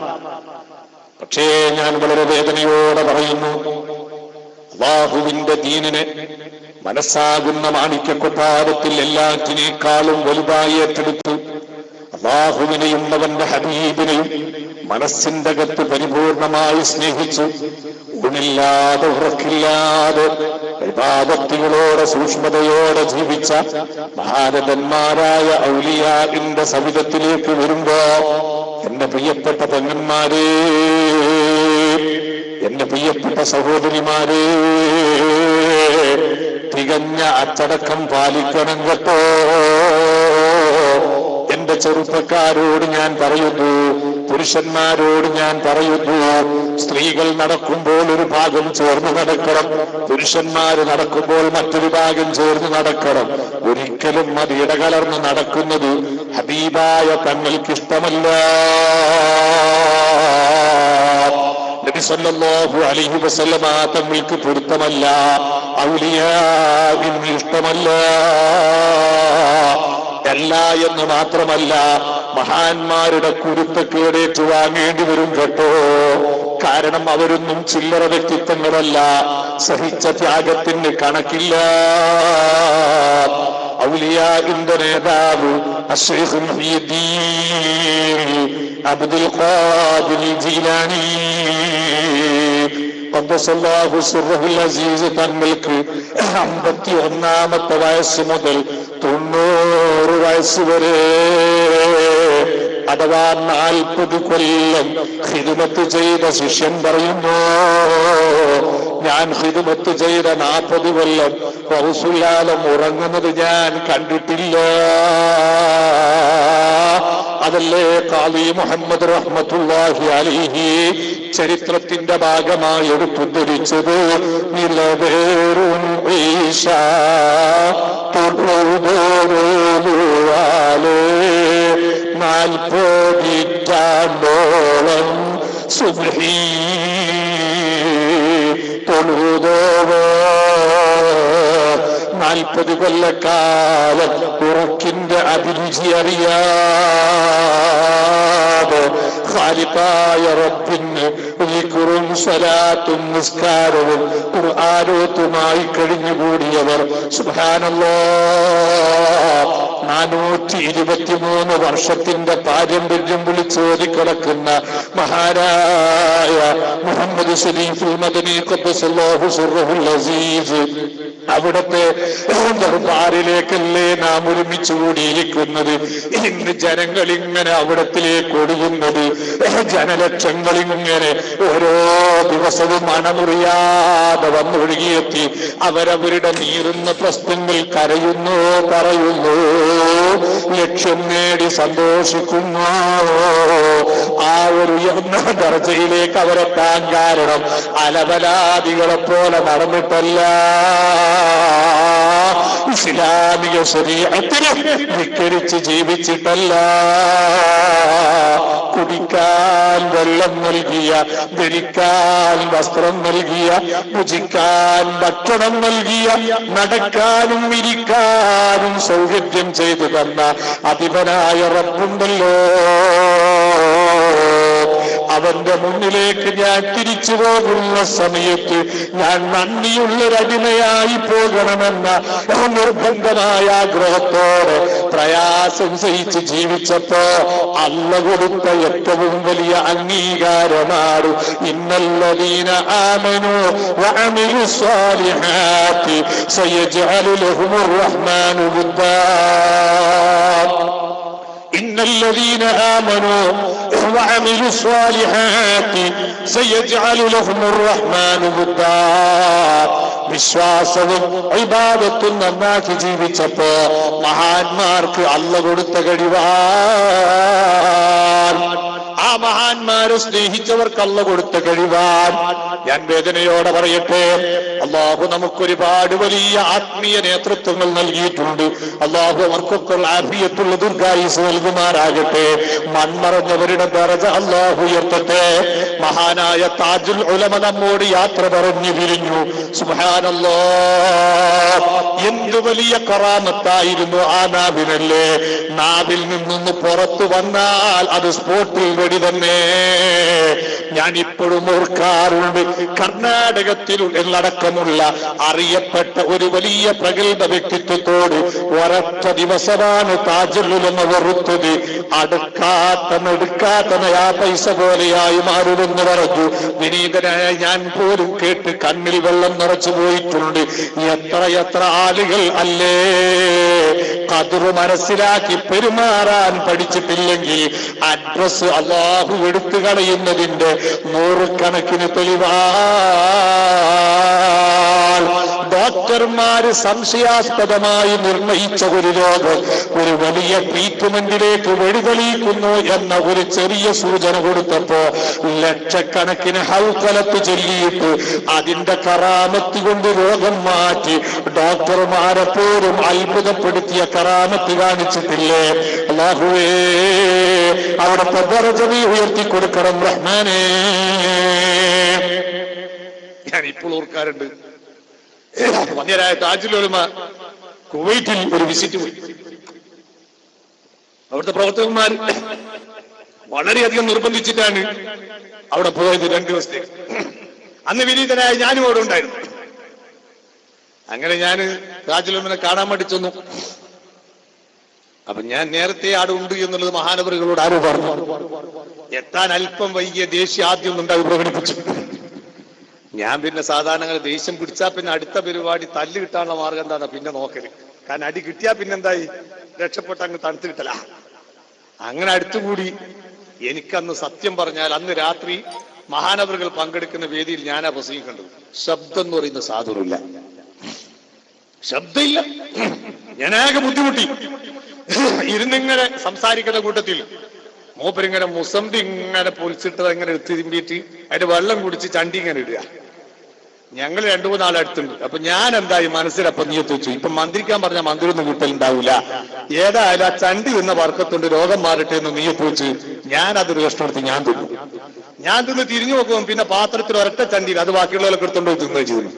ഞാൻ ഹക്ക് പറയട്ടെ, ഞാൻ പിന്നെ അന്ന് ആ മാറിയ അസുഖം പിന്നെ എനിക്ക് ഇതുവരെ അങ്ങനത്തെ രോഗം വന്നിട്ടില്ല. പിന്നെ അങ്ങനത്തെ രോഗം ഉണ്ടായിട്ടില്ല. നമ്മൾ ആലോചിക്കണം. അള്ളാഹു കൊടുത്ത ദറജ ഉയർത്തി കൊടുക്കട്ടെ. അവിടെയൊക്കെ ആശ്രയിക്കാൻ നമുക്ക് വലിയ പണിയും വലിയ എളുപ്പമാണ്. പക്ഷെ ഓലൊക്കെ അധ്വാനിച്ച അധ്വാനം കാണാൻ വലിയ ഇടങ്ങാറല്ലേ. ഞാനിപ്പോ താജുൽ ഉലമ കിടക്കുന്ന റൂമിൽ വന്യരായ അവിടുത്തെ പ്രിയപ്പെട്ട മകൻ വന്യരായ ഫസൽ കോയമ്മത്തങ്ങൾ അള്ളാഹു ആഫിയത്തുള്ള ദീർഘായുസ് നൽകട്ടെ. ഞാനോട്ട് കയറാൻ ചെന്നപ്പോ തങ്ങളുപ്പാപ്പ കിടന്ന കട്ടിയും ആ നിലമൊക്കെ അങ്ങനെ തന്നെ കിടക്കുക. അപ്പൊ അവിടെ ഉണ്ടായ ഒരു സുഹൃത്ത് എന്നോട് പറഞ്ഞു, അത് അങ്ങനെ തന്നെ അവിടെ വെച്ചതാണ്, ഇപ്പൊ ഒന്നും തൊടരില്ല. താജുൽ ഉലമ കട്ടിൽമ കടക്കൂല, നിലത്താ കിടക്കല്. അപ്പൊ ഒരിക്കൽ പറയുന്നത് ഞാൻ കേട്ടിട്ടുണ്ട്, ഉള്ളാളം മദനി തങ്ങൾ കിടക്കുന്നിടത്ത് ഞാൻ കട്ടിൽമ കിടക്കാൻ യോഗ്യനല്ല, ഞാൻ നിലത്ത് കിടക്കാനാ യോഗ്യന്.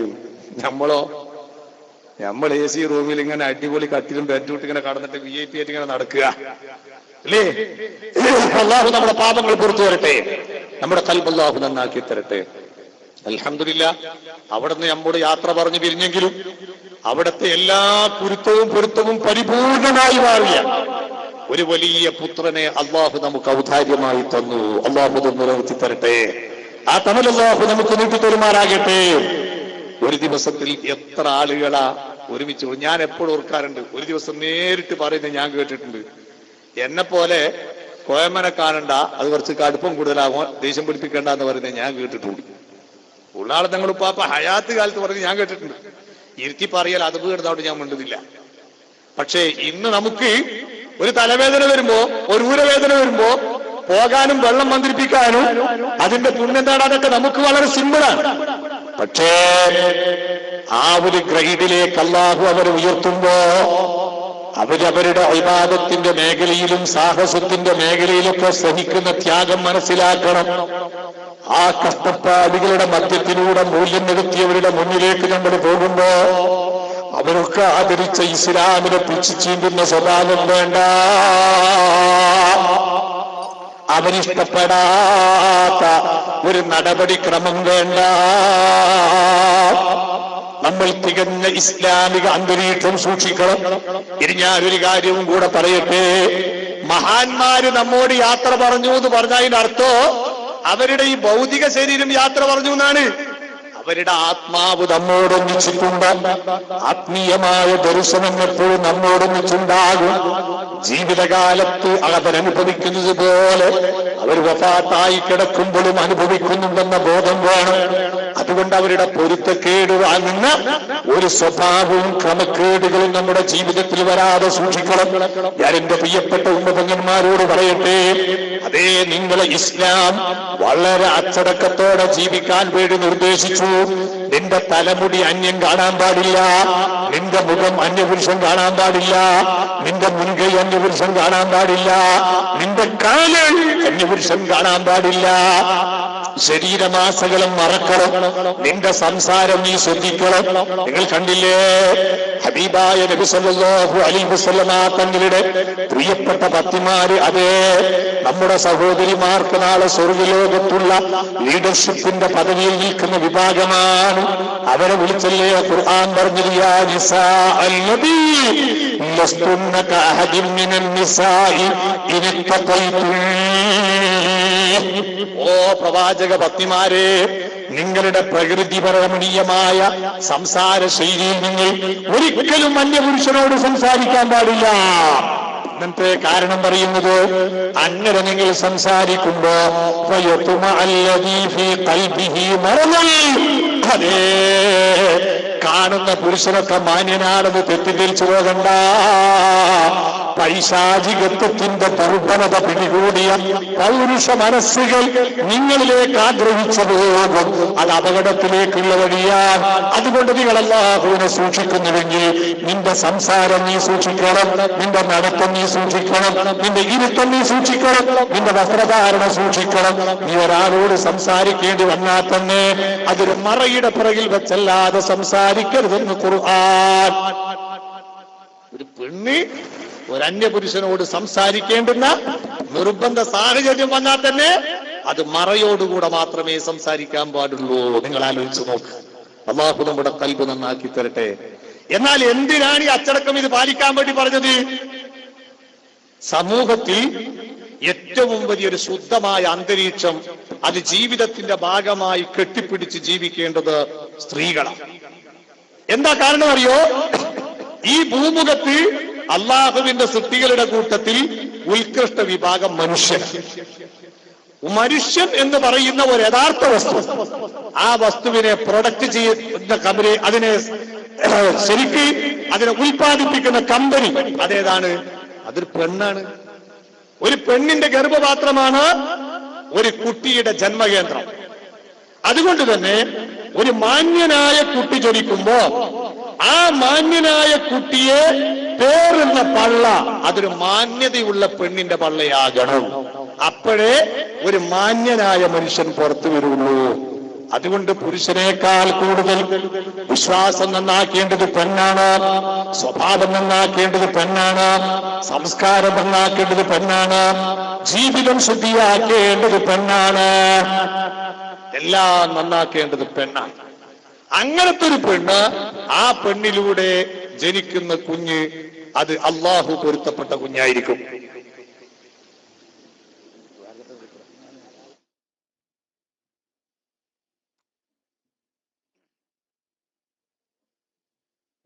സഹോദരന്മാരും സുഹൃത്തുക്കളും, ചെയ്തവർക്ക് ഇന്ന് പെട്ടെന്ന് കേരളത്തിലേക്ക് പോകേണ്ട ആവശ്യമുണ്ട്. നാളെ നേരപ്പെടുത്താൻ പിന്നെ കേരളത്തിൽ പോകാനും കഴിയൂല, കാരണം ഹർത്താലാണ്.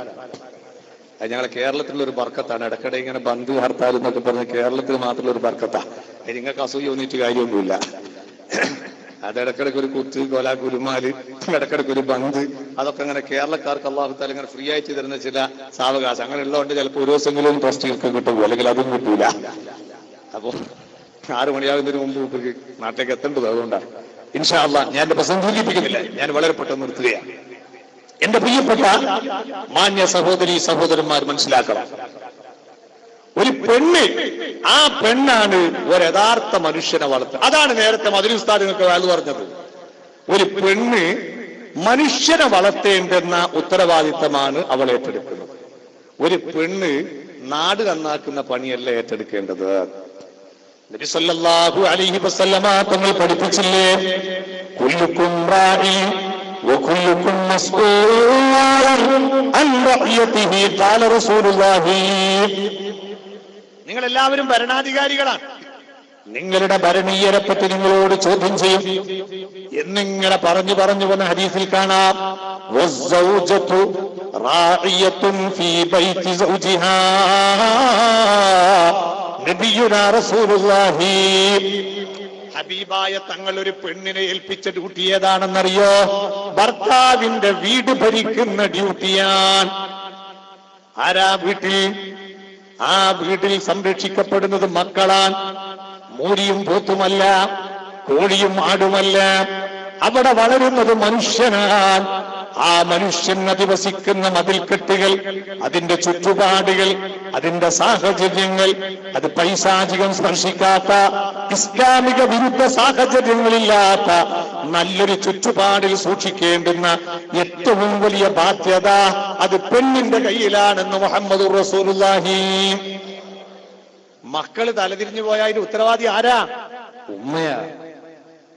വാപ്പാന്ന് പറയുന്ന ഒരു സാധനമുണ്ട്, അത് രാവിലെ സൂര്യൻ ഉദിക്കുന്നതിന് മുമ്പ് അങ്ങോട്ട് പോയാല് പിന്നെ ഏകദേശം ഒരു 10-11 മണിക്കാ കയറി വരിക.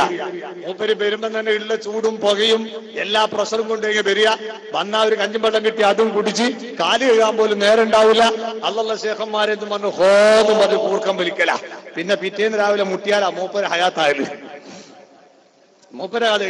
അതിന്റെ ഇടയിൽ കുട്ടികളെന്തായി? മദ്രസയിൽ പോയോ, സ്കൂളിൽ പോയോ, നിസ്കരിച്ചോ, അറ്റാദിയല്ലയോ, ദിക്റുണ്ടോ, ഖുർആനോത്തുണ്ടോ, സലാത്തുണ്ടോ, കുർത്തക്കെട്ടിന് പോയോ, എന്തായി? ഇതൊന്നും ഈ പാവ അറിയില്ല. മൂപ്പരിങ്ങനെ ഹാവുലായി വലായില ഹാവുലായി എന്ന് പറഞ്ഞിട്ട് ഇങ്ങനെ പോവുക. നേരം വെളുത്ത മൂപ്പര പരിപാടി എന്താ? ഒരു ചാൺ പള്ളിയുടെ പ്രശ്നം. അതാണ് ഏറ്റവും വലിയ മുദ്രാവാക്യം ഇന്ത്യ രാജ്യത്ത് മുടങ്ങുന്ന. എന്താ? മതമല്ല മതമല്ല മതമല്ല പ്രശ്നം, എരിയുന്ന പൊരിയുന്ന വയറാണ് പ്രശ്നം. ആർക്കും ഇപ്പൊ മതോ ഇസ്ലാമും വിശ്വാസമൊന്നും അല്ല. ഇപ്പൊ എല്ലാവർക്കും പ്രശ്നം പള്ള പ്രശ്നമാണ്. നേരം വെളുത്ത് മോന്തിയാകുന്നതിനിടെ രാത്രിയാകുന്നതിനിടയിൽ പള്ള നിറയണം. അതിന് ഹലാലും ഇല്ല ഹറാമും ഇല്ല. മുക്കിയാലും തെരക്കേടില്ല, പറ്റിച്ചാലും തെരക്കേടില്ല, കള്ളത്തരം പറഞ്ഞാലും തെരക്കേടില്ല, അഴിമതി നടത്തിയാലും തെരക്കേടില്ല, കള്ളത്തരീക്കത്ത് വിറ്റിട്ടായാലും തെരക്കേടില്ല. എങ്ങനെയെങ്കിലും പൈസ ഉണ്ടാക്കണം. ഇപ്പൊ തെരീക്കത്ത് എന്ന് പറയുന്ന അടക്കം പൈസന്റെ ബിസിനസ്സാ. നിങ്ങൾ ആലോചിച്ച് നോക്കി. ഇപ്പൊ ഒരു കൊട്ടേഷൻ വന്നിട്ട് 1 ലക്ഷം കെട്ടിവെച്ച പുതിയ തെരീക്കത്ത് സപ്ലൈ ചെയ്യാൻ വേണ്ടി പോവാണ് ഇപ്പൊ. ആ കൂട്ടത്തിൽ ഇപ്പൊ കുറെ കോഴ്സുകൾ, തെരീക്കത്ത് കോഴ്സ്, അസ്മാൽ കോഴ്സ് എന്ന് പറഞ്ഞിട്ട് ഇങ്ങനെ പല കോഴ്സുകൾ. ഇപ്പൊ ഞങ്ങളുടെ നാട്ടിലൊക്കെ ഒരു കോഴ്സ് തുടങ്ങിയിട്ടുണ്ട്. 5 ദിവസത്തേക്ക് 10,000 രൂപ, 5 ക്ലാസ്. എന്താ? ഖുർആൻ കൊണ്ടുള്ള ചികിത്സയുടെ കോഴ്സ് എന്നാ. അപ്പൊ ഞാൻ അതിനെപ്പറ്റി അന്വേഷിച്ചു. അപ്പൊ 5 ക്ലാസ്. ഞാൻ പറഞ്ഞു, മോനെ ഒരു 5,000 രൂപ തന്നേക്ക്, ഒരു 10 ദിവസത്തെ ക്ലാസ് ഞാൻ തന്നേക്കാം. എന്നേരായിരിക്കും പറ്റൂല. എന്റെ പേര് വ്യത്യാസം. ഒരു ആലിമ് വന്നിട്ട് ബാല് പറഞ്ഞുതരാ 10 ദിവസോ, ഇനി ഒരു 5,000 രൂപ ഫീസ് കൊടുക്കുന്നാലും അമ്പാത്തിരിയില്ല. ജീവിത മാർഗത്തിന് എന്തൊക്കെ ഉണ്ടോ അത് ആത്മീയത ചൂഷണം ചെയ്താലും തിരക്കേടില്ല, ഭൗതികത ചൂഷണം ചെയ്താലും തിരക്കേടില്ല. അതിന്റെ പിന്നാലെ കൂടാൻ കാക്കത്തൊള്ളായിരം ആളുകൾ. ബാല് കേട്ട് നന്നാകാൻ തയ്യാറല്ല, കിതാബോധി പഠിച്ച് നന്നാകാൻ തയ്യാറല്ല, നാട്ടിലൊരു ക്ലാസ് വെച്ചു കൊടുത്താൽ അത് കേട്ട് നന്നാകാൻ തയ്യാറല്ല. ഏതെങ്കിലും ഒരു ദിവസം ഒരു പച്ച തലയെ കെട്ടു, 1001 മണിയുടെ തസ്ബീഹ് മാലയും കൊണ്ട് ഒരു ഷെയ്ഖുണ്ട് എന്ന് പറഞ്ഞാൽ ഓരോരുത്ത് പോകാനും കാലു പിടിച്ചു നിൽക്കാനും പിറ്റേന്ന് തൊട്ടവും വലിയാകാനും ഷെയ്ഖാകാനും ഇതെല്ലാവരും വളരെ ഉഷാറാ. അള്ളാഹു നമ്മെ കാത്തുരക്ഷിക്കട്ടെ, അള്ളാഹു നമ്മെ കാത്തുരക്ഷിക്കട്ടെ.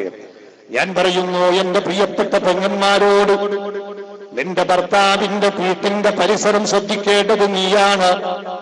നിന്റെ ഭർത്താവിന്റെ വീട്ടിലേക്ക് അനുവാദമില്ലാത്തൊരു അന്യപുരുഷൻ കടന്നു വന്നാൽ ആ ഹറാമിന്റെ കുറ്റക്കാരൻ നീയാണ് പെങ്ങളെ. നിന്റെ വീട്ടിലുള്ള കുട്ടി അതേ TV തുറന്നു വെച്ചൊരു ഹറാമായ സിനിമ കണ്ടെങ്കിൽ അതിന്റെ ഉത്തരവാദി നിങ്ങളാണ്. നിങ്ങളുടെ വീട്ടിലേക്ക് ഒരു അശ്ലീല സാഹിത്യം കടന്നു വന്നു, അത് കുട്ടികൾ വായിച്ചു മോശമായാൽ അതിന്റെ ഉത്തരവാദി നിങ്ങളാണ്. നിങ്ങളുടെ വീട്ടിന്റെ അന്തരീക്ഷം നിങ്ങൾ തന്നെ സംരക്ഷിക്കണം. ഖുർആൻ ഓതുന്ന വീടാകണം, ദിക്ർ ചൊല്ലുന്ന വീടാകണം. കുട്ടികളെ ചെറിയ പ്രായത്തിൽ തന്നെ അള്ളാഹുവിനെ പറ്റി ഓർമ്മിപ്പിക്കണം. അതുകൊണ്ട് ഞങ്ങൾ കണ്ടില്ലേ, പണ്ടൊരു ഉമ്മ പ്രസവിച്ചു, കുട്ടി ഇങ്ങനെ കരയാൻ തുടങ്ങി. ഉമ്മ കുട്ടീനെ ഓർക്കുക, അമ്മിഞ്ഞപ്പാലിന്റെ മുലക്കണ്ണ് താൻ ഇപ്പോൾ തൊള്ളയിട്ട് കൊടുത്തിട്ട് ആ കുട്ടിയെ പിന്നെ അങ്ങനെ ആട്ടി ഉറക്കുന്ന എങ്ങനെയാ?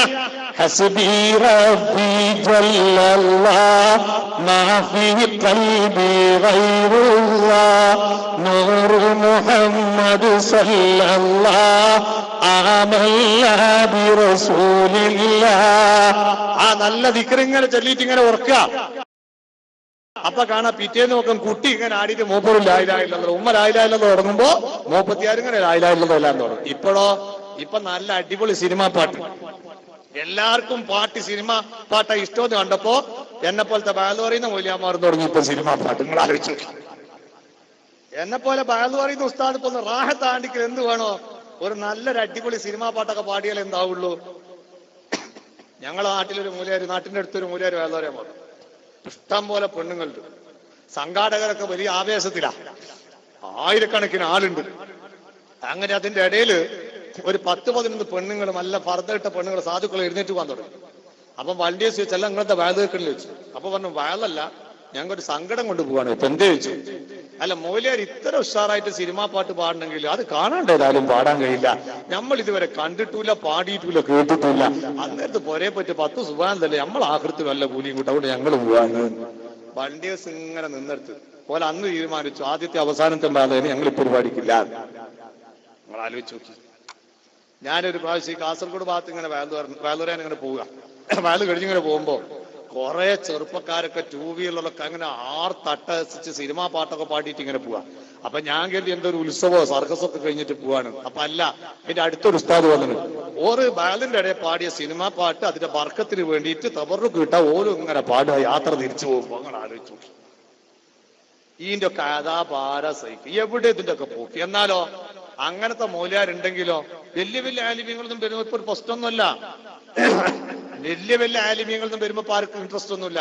സിനിമാ പാട്ട് പാടാനും ബ്രേക്ക് ഡാൻസ് കളിക്കുന്ന മൗലിയാരൊക്കെ വരികയാണെങ്കിൽ അങ്ങനെ ജനങ്ങൾ ഇങ്ങനെ ഒഴുകാ തസ്ബീഹ്മാല പൊട്ടിയിട്ട് കൊരുവും പോലെ ഇങ്ങനെ പോകന്നെ. അത് പറഞ്ഞാൽ പറയും മൗലിയാരെ കണ്ടുകൂടാ. ഞങ്ങൾക്ക് ഒരു കണ്ടുകൂടായില്ല. ഞാൻ 17ാമത്തെ വയസ്സിൽ വേല തുറന്ന് തുടങ്ങിയതാ. ഞാൻ ചെറിയ സദസ്സിലും പറഞ്ഞിട്ടുണ്ട്, വലിയടത്തും പറഞ്ഞിട്ടുണ്ട്. ആൾ ഉണ്ടായാലും പറയും, ഇല്ലെങ്കിലും എന്താവും പറയും. അത് അല്ലാഹു തആല തരുന്ന തൗഫീഖാണ്. കാരണം ഞങ്ങൾ ദർസിൽ പഠിക്കുമ്പോൾ വേല പഠിച്ച അങ്ങനെയാ. ഞങ്ങൾ ആദ്യം തന്നെ ദർസിൽ വേല പറയാൻ പോകുമ്പോ ഉറുദു പഠിക്കാൻ വേണ്ടി പോകും. അങ്ങനെ ഞാൻ പള്ളി ദർസിൽ പോകുമ്പോ ഒരു വെള്ളിയാഴ്ച ഉറുദു പറയാൻ പോയി. അന്ന് ഞാൻ 3/4 മണിക്കൂർ നേരത്തെ പ്രസംഗം എഴുതി പഠിച്ചിട്ടാ പോയത്. അപ്പൊ ഇത് ടൈം കണക്കാവൂ ഇല്ലെന്ന് നോക്കണം അന്നത്തെ വെള്ളിയാഴ്ച. അങ്ങനെ ഞാനൊരു പള്ളിക്ക് പോയി. പള്ളി കയറിയിട്ട് ഞാൻ ജുമാസ്കാരം കഴിഞ്ഞ് ദുആലും കഴിഞ്ഞിട്ട് അസ്സലാമു അലൈക്കും എന്ന് നിന്നു. അപ്പൊ തന്നെ ഉഷാറാ ജനങ്ങള്. ഇമാമ 1ാമത്തെ അസ്സലാമു അലൈക്കും പറയുമ്പോൾ തന്നെ 2ാമത്തെ അസ്സലാമു അലൈക്കും ജനങ്ങൾ റോഡുമേൽ എത്തിയിട്ടുണ്ട്. അപ്പൊ ആദ്യം തന്നെ ആള് കുറവാ. ഞാനത് നിന്നപ്പോ പിള്ളാളും പോകാൻ തുടങ്ങി. ഞാനിത് 3/4 മണിക്കൂറുള്ള പ്രസംഗം കുറെ ദിവസം മെനക്കെട്ട് എഴുതി പഠിച്ചല്ലേ. ഞാൻ കണ്ണും ചിമ്മി ഒരൊറ്റ ബാങ്ക്. 3/4 മണിക്കൂർ കഴിഞ്ഞപ്പോ കണ്ണിങ്ങനെ തുറന്നു നോക്കിയപ്പോ മുമ്പില് പള്ളിയിലെ പടം മറക്കണ മുക്രിയുണ്ട്, റൂമില് ഖതീബ് ഉസ്താദും ഉണ്ട്. അപ്പൊ ഉറുദു കഴിഞ്ഞപ്പോ ഉസ്താദ് ചോദിച്ചു, അല്ല മോനെ ഇത് ആർക്കായും ബാങ്ക് പറഞ്ഞത്? ഞാൻ പറഞ്ഞു, അത് ഉസ്താദെ ഞാൻ 3/4 മണിക്കൂർ നേരത്തെ മേറ്റ് എഴുതി പഠിച്ച് വന്നതാണ്, ടൈം കണക്കാകും ഇല്ലെന്ന് നോക്കാൻ വേണ്ടി ബാങ്ക് പറഞ്ഞാണ്. ഇപ്പൊ സുബ്ഹാനല്ലാഹ് ബയാല് പറയണ്ടെങ്കിൽ മൈക്കിന്റെ കപ്പാസിറ്റി 1.5 ടൺ. നിങ്ങൾ ആലോചിച്ച് നോക്കി. ബയാല് പറയാൻ പിന്നെ ഓപ്പറേറ്റർക്ക് സ്ഥനീയ മാനസിക രോഗം ഉണ്ടാവില്ല. അങ്ങോട്ട് തിരിച്ച് ഇങ്ങോട്ട് തിരിച്ച് അപ്പുറം തിരിച്ച് ഇപ്പുറം തിരിച്ച്. സംഗതി മൈക്ക് കാണാണ്, അത് വേറെ വിഷയം. ഞാൻ ഇന്നലെ ഒരു സ്ഥലത്ത് വയലാറും പോയത് അതാവാണ് ഇപ്പൊ ഇക്കാണെന്ന് വെച്ചാ. ആടെ ഒരു ചെറിയ നാടാണ്. ആ സാധുക്കൾ ഇടുന്ന ഒരു ലോക്കൽ മൈക്ക് കൊണ്ടാന്ന് വെച്ചതാണ്. ഞാൻ അവിടെ ചെന്നിട്ട് ഓരോട് ബേജാറാക്കിയിട്ട് അറിയിച്ചിട്ട് കാര്യമില്ലല്ലോ. ഉള്ള വാലിൽ അലല്ലാത്ത വെക്കൽ ഒച്ചത് ഇരുന്നൂറ് ഇല്ലാണ്ടാക്കുന്ന അറിയാ വരുന്നിടത്ത് വെച്ചാണെന്ന് വാല് പറഞ്ഞു. അതിന് ചെറിയൊരു ചൽപ്പിപ്പം എന്തായി? നമ്മുടെ പൂർവികന്മാരൊക്കെ സഹിച്ച ത്യാഗം എത്രയാ മക്കളെ, എവിടെയാ എത്ര അദാബ സഹിച്ചിരിക്കുന്നത്? ഓതി പഠിക്കാൻ എത്ര അദാബ്, ഒരു ദിക്റിന്റെ ഇജാസത്ത് കിട്ടാൻ എത്ര അദാബ്. ഞാൻ ഇപ്പോഴും ഓർക്കാറുണ്ട്, മഹാനായ നൂറുൽ ഉലമ എം.എ. ഉസ്താദ് അല്ലാഹു അവിടുത്തെ ദർജ ഉയർത്തി കൊടുക്കുമാറാകട്ടെ. ഞാൻ അദ്ദാദിന്റെ ഇജാസത്തിന് വേണ്ടിയിട്ട് എത്ര പ്രാവശ്യം പോയെന്ന് എനിക്കെന്നെ ഓർമ്മയില്ല. ഒരു ദിവസം എന്നോട് പറഞ്ഞു, ഞാൻ കുത്തുബി തങ്ങളെത്തി അദ്ദാദിന്റെ ഇജാസത്ത് 4 വട്ടം പോയിട്ടുണ്ട്. അന്ന് കുത്തുബി തങ്ങളെത്തി വന്നത് ഇന്നത്തെ പോക്കല്ല. നമ്മക്കിപ്പോ AC വണ്ടി ഇട്ടും എന്ന് പറഞ്ഞാല് മണിക്കൂറുണ്ടായി അങ്ങെത്തി, ഒരു ക്ഷീണമുണ്ടാകുന്നില്ല. അന്ന് എത്രയോ കിലോമീറ്റർ ബസ്സിൽ കയറി പിന്നെ നടന്ന് വേർ തൊലിച്ചിട്ട് പോണം. കിട്ടൂല, തിരിച്ചു വരും. എന്നിട്ട് എത്ര പോക്ക്? 4 പോക്ക്. ഓലക്കന്ന് സഹിച്ച അദാബുകൾ ആലോചിച്ച് നോക്കി. ഒരു അദ്ദാദിന്റെ ഇജാസത്ത് കിട്ടാൻ. ഇന്നോ അള്ളാഹു നമ്മുടെയൊക്കെ ഈമാൻ നന്നാക്കി തരുമാറാകട്ടെ. അള്ളാഹു തഖ്വയുള്ള ജീവിതം നയിക്കാൻ നമുക്ക് തൗഫീഖ് നൽകുമാറാകട്ടെ. ആ സഹിത്യ ത്യാഗിവര്യന്മാരായ പണ്ഡിതന്മാർ നമ്മൾ ആലോചിക്കണം. ആ പണ്ഡിത ലോകത്ത് നമ്മൾ ആലോചിക്കണം. എന്നതുകൊണ്ട് കാലഘട്ടത്തിൽ ഒരുപാട് മാറ്റം വന്നു. ബാധ്യതകളും അതുപോലെ തന്നെ പ്രയാസങ്ങളും പ്രശ്നങ്ങളും വർദ്ധിച്ചു വന്നു. എന്നാലും അതൊക്കെ കഴിവിന്റെ പരമാവധി നമ്മുടെ പൂർവികന്മാരുടെ പാരമ്പര്യത്തെ കളഞ്ഞു കുളിക്കാതെയും ദീനിന്റെ ഇസ്സത്ത് തകർക്കാതെയും സംരക്ഷിച്ചു കൊണ്ടുപോകാൻ നമുക്ക് സാധിക്കണ്ടേ? ഞാൻ ഇപ്പോഴും ഓർക്കാറുണ്ട്, ദർസിന് പോകുന്ന സമയത്തും നമ്മുടെ ആലിമീങ്ങളൊക്കെ നമ്മളോട് എപ്പോഴും പറയും, ഏതെങ്കിലും ഒരു സ്ഥലത്ത് ബാലിന് പോയാൽ കിട്ടിയ കവർ പോലും തുറന്നു നോക്കാൻ പാടില്ല എന്ന് പറയും. അപ്പൊ ഞാനൊരു ദിവസം ചോദിച്ചു, ആന്താളിന്ന് ചോദിച്ചു. അപ്പൊ എന്നോട് പറഞ്ഞു, അത് നിങ്ങൾ ഓരോരുത്തരിൽ കിട്ടിയ കവർ തുറന്നു നോക്കിയാൽ ഏടുന്ന എത്തിയെ കിട്ടിയെന്ന് തിരിയും. അഥവാ ഒരുത്തേന്ന് കിട്ടിയ കുറഞ്ഞു പോയാൽ പിന്നെ അടുത്ത കൊല്ലം ക്ഷണിച്ചാൽ പിന്നെ ആടെ ബാലിന് പോകാൻ സാധിക്കൂല. നിങ്ങൾ ആലോചിച്ച് നോക്കി. എന്റെ ഉസ്താദ് ദർസിൽ പഠിക്കുന്ന സമയത്ത് ഞങ്ങളോട് പറഞ്ഞ ഉപദേശമാണ്, ഞങ്ങൾ അന്ന് മുതൽ കിട്ടിയ വാലിന്റെ കവർ ഒരുത്തെ കൊണ്ടുപോയിട്ട് ഇവിടെ ആവശ്യം ഉണ്ടാകുമ്പോൾ എടുക്കുക. എത്ര എടുത്താൽ നമ്മൾ നോക്കാറുമില്ല. നമ്മുടെ ആത്മീയതൊക്കെ ഇങ്ങനെ ചൂഷണം ചെയ്യപ്പെട്ടുകൊണ്ടിരിക്കുകയാണ്, ആത്മാർത്ഥത നഷ്ടപ്പെട്ടുകൊണ്ടിരിക്കുകയാണ്. അതുകൊണ്ട് തന്നെ ഇന്ന് വാതൊട്ട് നാഫിയാകുന്നില്ല. വാൽ ഇഷ്ടം പോലെ ഉണ്ട്, കേൾക്കാൻ ആളിഷ്ടം പോലെ ഉണ്ട്. പക്ഷെ അതിങ്ങനെ ഒരു വെള്ളത്തിൽ എഴുതിയ മാതിരി ഇങ്ങനെ പോവുക. പറയുന്ന ഞാനും കണക്ക്, കേൾക്കുന്ന നമ്മളെല്ലാവരും കണക്ക്. അള്ളാഹു നമ്മുടെ ഖൽബ് നന്നാക്കി തരട്ടെ, പ്രവർത്തനം അള്ളാഹു നന്നാക്കി തരട്ടെ, സ്വഭാവം അള്ളാഹു നന്നാക്കി തരട്ടെ, തഖ്വയും താഴ്മയും അള്ളാഹു നമുക്ക് ഓശാരം ചെയ്തു തരട്ടെ. എന്റെ പ്രിയപ്പെട്ട സഹോദരിമാരെ, ഇന്ന് വീട്ടിലൊരു കുട്ടിനെ ഉറക്കുന്നത് സിനിമാ പാട്ട് പാടിയിട്ടാ. ഇന്ന് വീട്ടിലുള്ള സഹോദരിമാർക്ക് ഹദ്ദാദ് അറിയുമോ? ഇല്ല. അസ്മാഉൽ ഹുസ്ന അറിയുമോ? ഇല്ല. അസ്മാഉ ബദർ ചൊല്ലുന്ന വീടുണ്ടോ? ഇല്ല. ഖുർആൻ ഓതുന്ന വീടുണ്ടോ? ഇല്ല. പഴയ കാലത്ത് മഗ്‌രിബിനിടയിൽ സൂറത്തുൽ വാഖിയ ഓതാത്ത ഉമ്മയില്ല, തബാറക ഓതാത്ത ഒരൊറ്റ ഉമ്മയില്ല. രാത്രി ഉറങ്ങുന്നതിനു മുമ്പ് ഹദ്ദാദ് ചൊല്ലാത്തൊരു ഉമ്മ ഉണ്ടാവൂല. ഇതൊക്കെ അങ്ങനെ ഉമ്മാര് ചെല്ലുമ്പോ കുട്ടികൾ ഇങ്ങനെ കണ്ടുപഠിക്കായിരുന്നു. അതുകൊണ്ട് ഞങ്ങൾ കണ്ടില്ലേ, നിക്കരിക്കുന്ന പുരയിലുള്ള ഉമ്മ ഒതുകൊടുത്ത് നിക്കാരക്കുപ്പായോ ഇട്ട് മുസല്ലിയും തിരിച്ച് നിക്കരിക്കാൻ നിന്ന്. അപ്പോഴാണ് ചെറിയ 1.5 വയസ്സുള്ള മോള് വന്നിട്ട് അടുത്ത് ഉമ്മ അല്ലാഹു അക്ബർ എന്ന് പറഞ്ഞ് നിക്കാരക്കുപ്പായിട്ടാ മൂപ്പര് ചട്ടിയും കൂടെ ഇല്ലാണ്ട് അല്ലാഹു അക്ബർ. കുട്ടിക്ക് അറിയില്ല, എന്തോ ഒരു കളി കളിക്കാം, പക്ഷെ എന്താണ് ഇതിന്റെ സർത്തും ഫർദൊന്നും അറിയില്ല. ഉമ്മ ശരീരാശകല മറിച്ചിട്ട് നിക്കരിക്കുമ്പോ 1.5 വയസ്സുള്ള മോള് ഒന്നും കൊടുക്കാതെ നിക്കരിക്കുക. പക്ഷെ ആ കുട്ടി പ്രാക്ടിക്കലായി പഠിക്കുക. ചിലപ്പോ ഉമ്മ സുജൂദിൽ പോകുമ്പോ മോള് റുക്കൂയിൽ പോകും, ഉമ്മ റുക്കൂയിലേക്ക് പോകുമ്പോ മോള് സുജൂദിലേക്ക് പോകും. ഉമ്മ അസ്സലാമു അലൈക്കും 2 പറയുമ്പോൾ ഓള് അസ്സലാമു അലൈക്കും 10 പറയും. അതൊക്കെ വേറൊരു കാര്യം. അനുകരണ സ്വഭാവത്തിന് ഇബാദത്തിന്റെ ഫീൽഡിൽ ഒരു പ്രത്യേകമായ പിടുത്തുണ്ടായിരുന്നു. ഇന്നത് മാറി. ഇന്ന് ആർക്കാ നിക്കരിക്കുന്ന വീടുള്ളത്? ആർക്കാ നിക്കരിക്കാൻ നേരമുള്ളത്? എവിടെയാ ഖുർആൻ ഓതുന്നത്? പഴയകാലത്ത് വീടുകളിൽ അശ്ലീലങ്ങൾ വായിക്കാൻ നേരമുണ്ടായിരുന്നില്ല. പഴയകാലത്തുള്ള വീട്ടിൽ ഉമ്മമാരിങ്ങനെ കുട്ടികളെ പാടി പഠിപ്പിച്ചത് മുഹ്യിദ്ദീൻ മാലയാണ്, നഫീസത്ത് മാലയാണ്. അല്ലേ? ഇന്ന് നമ്മുടെ സഹോദരിമാർക്ക് അങ്ങനത്തെ ഒരു മാലയും അറിയില്ല. മഹാന്മാരുടെയും മഹതിമാരുടെയും ചരിത്രമായിരുന്നു അതിലുണ്ടായിരുന്നത്. മഹത്തുക്കളെ മുൻനിർത്തിക്കൊണ്ടുള്ള ദുആ ആയിരുന്നു അതിലുണ്ടായത്. അത് അവര് സ്വയം ഇങ്ങനെ പാടും, കുട്ടികൾ ഇങ്ങനെ കേട്ടു പഠിക്കും. അതിലായിരുന്നു അവരുടെ മാത്സര്യ ബുദ്ധി. അവിടെ നിന്ന് മാറിയില്ല ഉമ്മമാരേ. ഇന്ന് ആകപ്പാടെ 2 മാല അറിയാം. ഞങ്ങളെ നാട്ടിലൊക്കെ ഉള്ള സ്ത്രീകൾക്ക് 2 മാല അറിയാം. ഒന്നേതാണെന്നറിയോ? മുട്ടമാല എന്നൊരു സാധനം. എന്താ നിങ്ങൾക്കറിയില്ല. കണ്ണൂർ ജില്ലയിൽ പെണ്ണ് കിട്ടിയാൽ പിയാപ്പള കിട്ടുന്ന ഒരു തക്കാരത്തിന്റെ ഗോളാണത്. ആഗ്രഹിക്കുന്നവർ അങ്ങോട്ട് വന്നിട്ട് അത് നോക്കിയാൽ മതി, അല്ലാണ്ട് പിണ്ടാക്കി കാണിച്ചു തരാൻ കഴിയൂലല്ലോ. രണ്ടാമത്തെ ഒരു മാല ഉണ്ട്, അത് കഴുത്തി കെട്ടുന്ന മാല, അത് സ്വർണത്തിന്റെ മാല. ഈ 2 മാലയല്ലാത്ത വേറൊരു മാല ഒന്നും ആർക്കും അറിയില്ല. അല്ലേ? ആർക്കറിയാം? പെണ്ണുങ്ങൾക്ക് എന്ന് മാത്രല്ല, മൗലിയന്മാരായ ഞമ്മക്കും അറിയില്ല. ഞാൻ ദർസി പഠിക്കുമ്പോ ഒരു പൊരയിലുള്ള ഉമ്മാമ നഫീസത്ത് മാലാൻ വേണ്ടി ഇതെല്ലാം വിളിച്ചു. ഞാനിന്ന് വളരെ ചെറുതാ. എന്റെ നാട്ടിലുള്ള മറിയം എന്ന് പേരുള്ള ഒരു ഉമ്മാമ ഉണ്ടായിരുന്നു. അല്ലാഹു ആ സഹോദരിക്ക് പുറത്തു കൊടുക്കട്ടെ. ആദ്യമായിട്ട് നഫീസത്ത് മാല എല്ലാം വേണ്ടി വിളിച്ചതാ. ഞാനത് ചെറുതാ. ഞാനിത് കൈ കിട്ടിയപ്പോ കുറുക്കന്റെ കയ്യിൽ ആമന കിട്ടിയ മാതിരി എങ്ങനെയാ ചെല്ലേണ്ടത് തിരിയുന്നില്ല. അങ്ങനെ ഞാൻ അങ്ങനെ തപ്പിത്തറിഞ്ഞ് ചൊല്ലാൻ തുടങ്ങി. അപ്പൊ ഉമ്മാമ വല്ല വന്ന് അപ്പുറത്തൊരു കസാലിച്ചാടെ കുത്തിരുന്നു. ഞാൻ വളരെ ചെറുതാ. ഉമ്മാമ കിട്ടി ചെല്ലാൻ തുടങ്ങി. ഞാനിങ്ങനെ മേലോട്ടൊക്കെ കുത്തിരുന്നു. ഞാൻ ആള് മൂലരാ. ഞാന് കിതാബ് ഓതുന്ന സമയം, ചെറിയ മുത്താലിമ ഞാൻ കിതാബ് ഓതുന്ന സമയ. ഉമ്മാമാക്ക് അലിഫും പാവുന്നതിന് എനിക്കറിയില്ല. പക്ഷേ 36 അങ്ങ് ചൊല്ലാൻ വേണ്ടി തുടങ്ങി. ബിസ്മിയും ഹംദും സ്വലാത്തും നൽസലാമും ഫീസത്ത് മാല ഞാൻ തുടങ്ങിയിടുന്നേ. 2 പേര് ഞാൻ ചൊല്ലിക്കൂടി. പിന്നെ 3ാമത്തെ കിട്ടുന്നില്ല. അപ്പൊ ഉമ്മാമ ചൊല്ലിത്തരാൻ തുടങ്ങി. എന്ത് രസകരമായിരുന്ന മാലയാണല്ലേ. വലിയ കണക്ക് സുഹറ ബിക്കുമൂന്നാമത്തെ പേരമകളാകുമേ ഈ ബീബിനെ ഫീസത്തെ. നഫീസത്തുൽ മിസ്രിയ റളിയല്ലാഹു തആല അന്നയെ പറ്റി ഇങ്ങനെ പാടി പഠിക്കുക. നഫീസ ബീബിയുടെ ചരിത്രങ്ങൾ ഉറങ്ങിക്കിടക്കുക. അത് പോരാ, ഒരു പെണ്ണിന് ഇസ്ലാം ഉണ്ടാക്കി കൊടുത്ത സ്ഥാനത്തിന്റെ വലുപ്പമാണ് അതിന്റെ അവസാന ഭാഗത്ത് കാണാൻ കഴിയുന്നത്.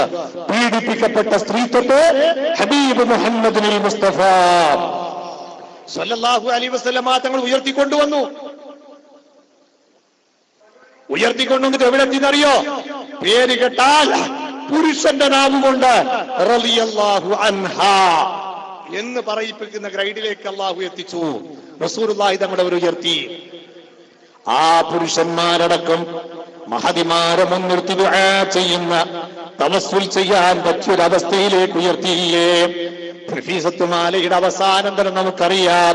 പരിശൈനോ റഹ്മത്തുൽ നബി മുത്ത് മകളായേ ഭംഗീശം അഖില് ബൈത്തില് പതിയോരായേ. കരുണാറ്റ തരുളി ബീവി നഫീസത്തിൽ റളിയല്ല കരുണർ റിളാനാങ്കിൽ കനൈത്തീടല്ല.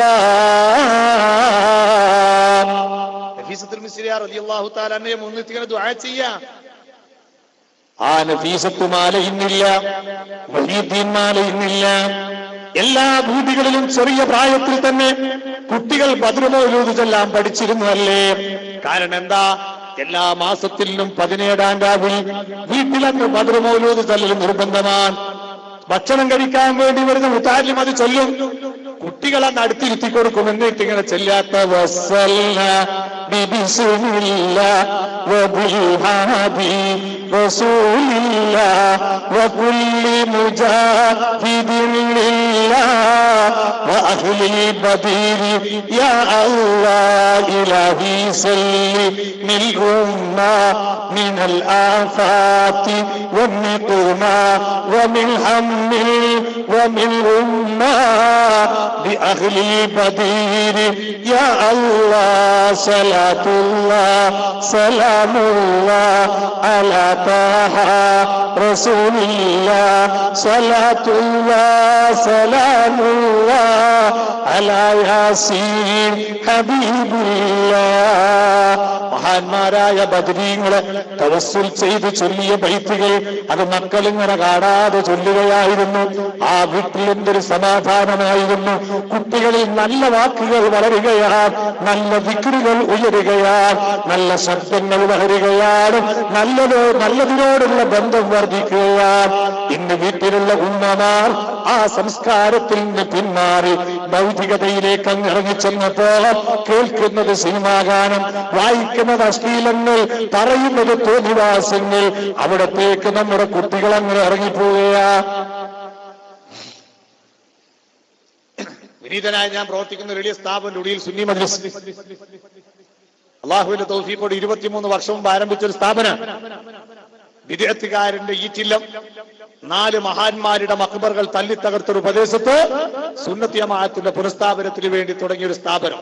അൽഹംദുലില്ലാഹ് അതിശക്തമായ ഇസ്ലാമിക വിരുദ്ധ മിശ്രിതികളുടെ പ്രവർത്തനത്തിൽ കുടുങ്ങി പള്ളി അറിയാത്ത, റമളാൻ അറിയാത്ത, നോമ്പറിയാത്ത, നിസ്കാരം അറിയാത്ത, ദീനെന്തെന്നറിയാത്ത ഒരുപാട് പാപങ്ങൾ തിറഞ്ഞു താമസിക്കാൻ വിധിക്കപ്പെട്ടു പോയ മലയോര മേഖലകൾ, ആ സ്ഥലങ്ങളെയൊക്കെ ഏറ്റെടുത്ത് ഡെവലപ്പ് ചെയ്യുന്ന ഒരു സംരംഭവുമായി തുടങ്ങിയ സ്ഥാപനം ഇപ്പോൾ അൽഹംദുലില്ലാഹ് 26ഓളം സ്ഥാപനങ്ങൾ അതിന്റെ കീഴിൽ പ്രവർത്തിക്കുന്നുണ്ട്.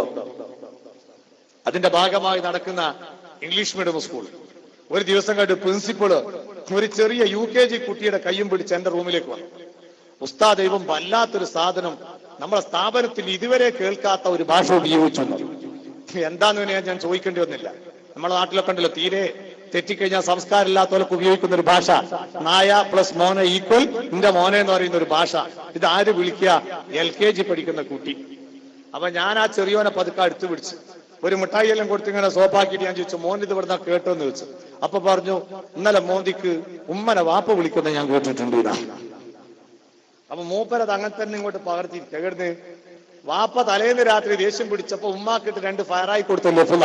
മൂപ്പര് വിചാരിച്ചു ഉപ്പ പറഞ്ഞ ലഫ്ല എന്തായാലും മുത്തബറക്കായ ഒരു ലഫ്ലായിരിക്കും, ഇത് നമ്മൾ ഇങ്ങനെ നന്നായി പ്രചരിപ്പിക്കേണ്ടതാ. പിറ്റേന്ന് രാവിലെ കൊണ്ടാന്നിട്ട് സ്കൂൾ 2 ഫയറാക്കി. ഇതാ ഞാൻ പറഞ്ഞത്, വീട് നന്നാകാത്തതിന്റെ വലിയൊരു കാരണക്കാരനാരാ? പുരുഷന്മാരായ നമ്മളാ. ഉമ്മയും വാപ്പയും വീട്ടിൽ നിന്ന് ശണ്ട കൂടുമ്പോ തൽക്കാലം ഒന്ന് റൂം അടച്ചിട്ടെങ്കിലും ശണ്ട കൂടുക, അല്ലെങ്കിൽ കുട്ടികൾ ഇല്ലാത്ത സമയത്തും ശണ്ട കൂടുക. അവരെ മുന്നിൽ എന്താകരുത്? ഈ ശണ്ട കൂടാൻ നടക്കരുത്. നിഘണ്ടുവിലില്ലാത്ത മലയാളങ്ങളൊക്കെ അങ്ങോട്ടും ഇങ്ങോട്ടും. ഞാൻ 2 ദിവസം മുമ്പ് ഒരു വീട്ടിൽ പോയി. അപ്പൊ ആ വീട്ടിലുള്ള കുട്ടികൾക്കൊക്കെ ഒരു മൂകമായ ഒരു അന്തരീക്ഷം. അപ്പൊ സംഭവം അന്വേഷിച്ചപ്പോ എന്താ, ആ വീട്ടിൽ ഇവരുടെ ഉപ്പിയും 24 മണിക്കൂറും കീരിയും പാമ്പും പോലെയാ. ഞാനോ നീയോ എപ്പോഴും അങ്ങോട്ടും ഇങ്ങോട്ടും ചീത്ത ഫൈറ്റിങ്. ഇതിങ്ങനെ കേട്ട് കുത്തിരിക്ക. ഈ പാവൻ 2 മക്കള് ഓലിങ്ങനെ ആലോചിച്ച്, പഠിച്ചോനെ ഇങ്ങനത്തെ ഒരു ഗതികെട്ട ഉമ്മാക്കും ബാപ്പാക്കും ഞങ്ങൾ ജനിച്ചു പോയല്ല അല്ലാന്ന് ഓലിങ്ങനെ കണക്കൂട്ടുക. കുട്ടികളെ കുറ്റം പറഞ്ഞിട്ട് കാര്യമില്ല. നമ്മൾ ആദ്യം നന്നാകണം.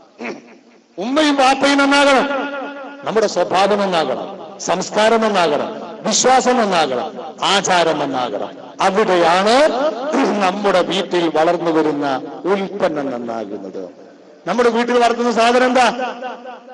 പോത്തുമൂരി പോയൊന്നല്ല, അതിന്റെ കൂട് വേറെ കെട്ടിവെച്ചിട്ട് അത് വേറെ കെട്ടിവെച്ചിട്ടുണ്ട്. ഇത് മാന്യനായ ഒരു മനുഷ്യൻ വളരുന്ന കൂടാരമാണ്. ആ മാന്യനായ ഒരു മനുഷ്യൻ വളരേണ്ടുന്ന കൂടാരത്തിൽ മാന്യതയുടെ ചുറ്റുപാടുണ്ടാകണം.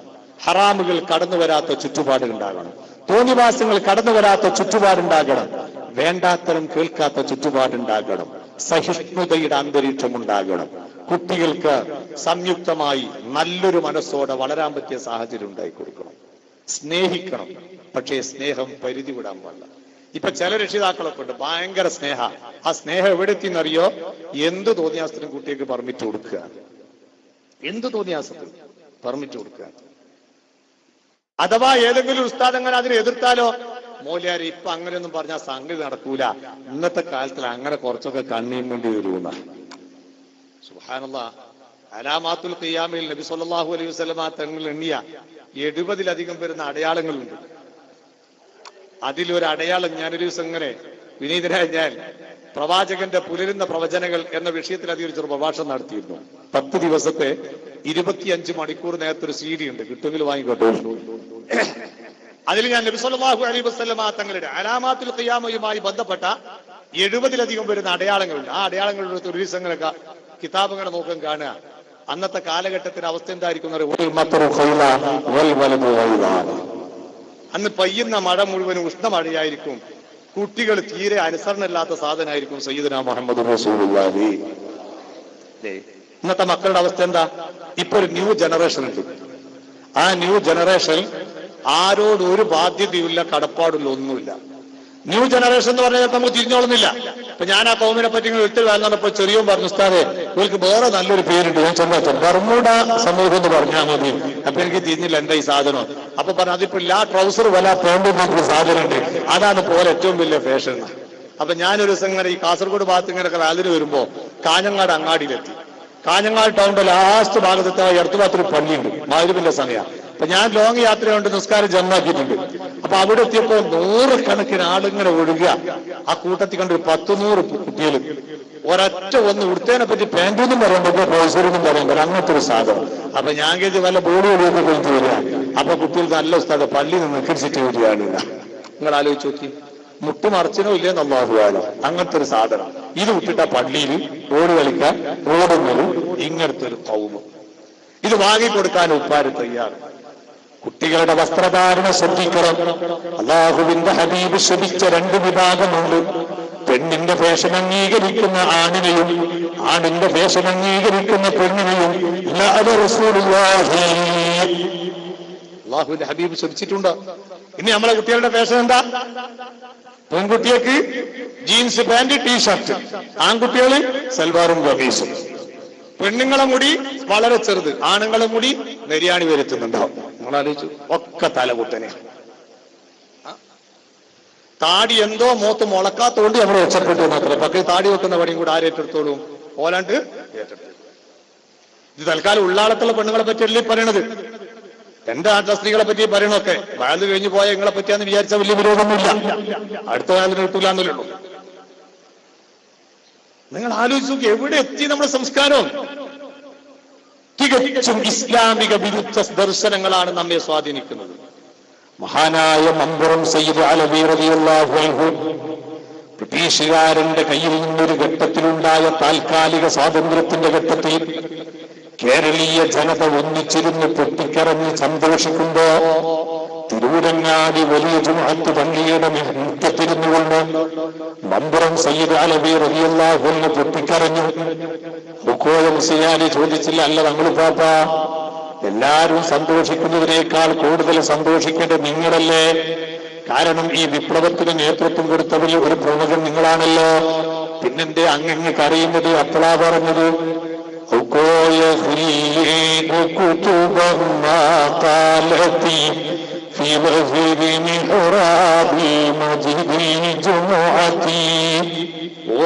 മുസ്ലിയാരെ, ഞാൻ ഈ പാടുന്ന ഈരടികൾ നിങ്ങൾ തിരൂരങ്ങാടി വലിയ ജുമുഅത്ത് പള്ളിയുടെ മിഹ്റാബിൽ നിങ്ങൾ എഴുതി വെക്കണം. എന്തിനാണെന്നറിയോ? 5 നേരം നിസ്കരിക്കാൻ വരുന്ന മുസ്ലിം എന്ന് നേരിട്ട് എപ്പോഴും വായിക്കട്ടെ. മഹാനുഭാവനം എഴുതി വെച്ച ആ പദ്യത്തിന്റെ ആശയം എന്താണെന്നറിയോ?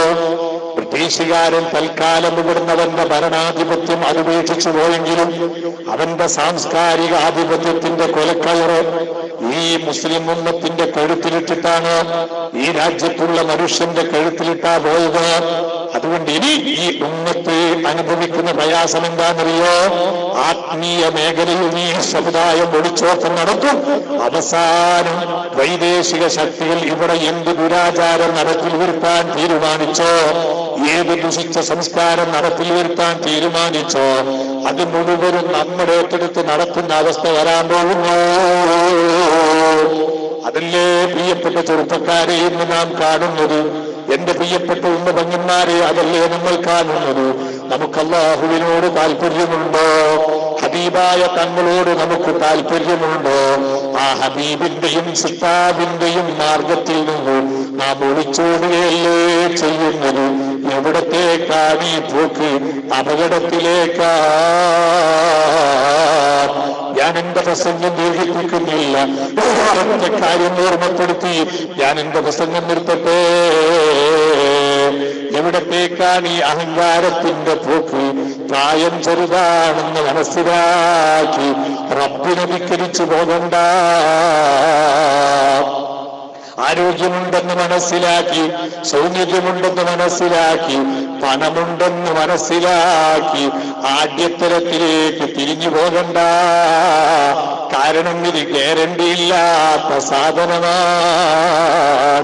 എവിടെയാണ് എങ്ങനെയാണെന്ന് പറയാൻ പറ്റില്ല. ഞാനിന്ന് നാട്ടിൽ നിന്ന് ഇങ്ങോട്ടേക്ക് യാത്ര പുറപ്പെട്ടു. ഏകദേശം കാഞ്ഞങ്ങാടെത്തുമ്പോഴേക്കാണ് ഒരു ടെലിഫോൺ. വിനീതനായി ഞാൻ പ്രവർത്തിക്കുന്ന എന്റെ സ്ഥാപനത്തിൽ 7 കൊല്ലം പഠിച്ച ഒരു നല്ലൊരു സാലിഹത്തായ പെൺകുട്ടി, അതേ 10ാം ക്ലാസ് കഴിഞ്ഞിട്ട് 7 കൊല്ലം BA അറബിക്ക് അഫ്ളലുലും അടക്കം ഖുർആനും ഹദീസും ഫിഖ്ഹും അടക്കം പഠിച്ച് സഹോദരിമാർക്ക് ക്ലാസ് എടുക്കാനടക്കം കഴിവ് നേടിയ റഹ്മത്ത് എന്ന് പറയുന്നൊരു ചെറുപ്പക്കാരിയായ മകള്, ആ മകളുടെ മൂത്ത മകള് അല്പസമയം കൊണ്ട് വെള്ളത്തിൽ വീണ് മരിച്ചുപോയി. 9 വയസ്സുള്ള മകനെ അസ്റായീൽ തട്ടിയെടുത്തപ്പോ ആ ഉമ്മാന്റെ മനസ്സിന്റെ വേദന എത്രയായിരിക്കും? ആ വാപ്പാന്റെ മനസ്സിന്റെ വേദന എത്രയായിരിക്കും? അതിവനായ റബ്ബേ, ആ പാവപ്പെട്ട മകൾക്കും ആ കുടുംബത്തിനും നീ ക്ഷമ കൊടുക്കണേ അല്ലാ. ദുനിയാവിലവർ അഭിമുഖീകരിക്കുന്ന വേദനയ്ക്ക് പകരം ആഖിറത്തുള്ളവരെ സ്വർഗത്തിലേക്ക് നയിക്കുന്ന നല്ലൊരു മകനായി ആ കുട്ടിയെ നീ സ്വീകരിക്കണേ അല്ലാ. സൽമാൻ എന്ന് പേരുള്ള 9 വയസ്സുള്ള പൊന്നുമോനാണ് അസ്റായീലിന്റെ പിടിയിലമർന്നത്. ഒരിക്കലും അസ്റായീലിൽ നമ്മോട് ആരോടും വിനയത്വമില്ല, വിനയം കാണിക്കേണ്ടതില്ല. ഏതാനും ദിവസങ്ങൾക്ക് മുമ്പ് തമിഴ്നാട്ടിലല്ലേ 9 ചെറുപ്പക്കാര് വാഹനാപകടത്തിൽ മരിക്കുന്നത്? അതിലൊരു പണ്ഡിത സുഹൃത്തു കൂടിയില്ലേ? അല്ലാഹുവേ, നീ ആ ചെറുപ്പക്കാർക്കൊക്കെ പുറത്തു കൊടുക്കണം റഹ്മാനേ. എന്തായിരിക്കും ആ നാട്ടിന്റെ വേദന? ഒരേ നാട്ടിൽ 9 വീടുകളിലേക്ക് 9 മയ്യത്തൊരു സമയത്ത് കടന്നു വരുമ്പോ വീട്ടുകാര് സഹിച്ച വേദനയുടെ കടുപ്പമെത്രയായിരിക്കും? ആ നാട്ടുകാരനുഭവിച്ച നൊമ്പരത്തിന്റെ കടുപ്പമെത്രയായിരിക്കും? റബ്ബേ, ആ ചെറുപ്പക്കാർക്ക് നീ പൊറത്തു കൊടുക്കണം റഹ്മാനേ. അവരുടെ ഖബർ നീ സന്തോഷത്തിലാക്കി കൊടുക്കണം റഹ്മാനേ. ആ കുടുംബത്തിന് നീ ക്ഷമ കൊടുക്കണം റഹ്മാനേ. ഇന്നലെ പെരിങ്ങത്തൂർ എന്ന് പറയുന്ന സ്ഥലത്ത് മിനിഞ്ഞാത് 2 ചെറുപ്പക്കാരാണ് സ്കൂട്ടർ അപകടത്തിൽ മരണപ്പെടുന്നത്. റബ്ബേ, നീ അവർക്ക് പൊറത്തു കൊടുക്കണം അല്ലാ. എന്റെ പ്രിയപ്പെട്ട സഹോദരന്മാരെ, സഹോദരികളെ, പാണ്ഡിത്യമൊന്നും അസ്റായീലിന് പ്രശ്നമല്ല. അതുകൊണ്ടല്ലേ ശുദ്ധീപുല്ലിക്ക് റളിയല്ലാഹു അൻഹു പാടിയത്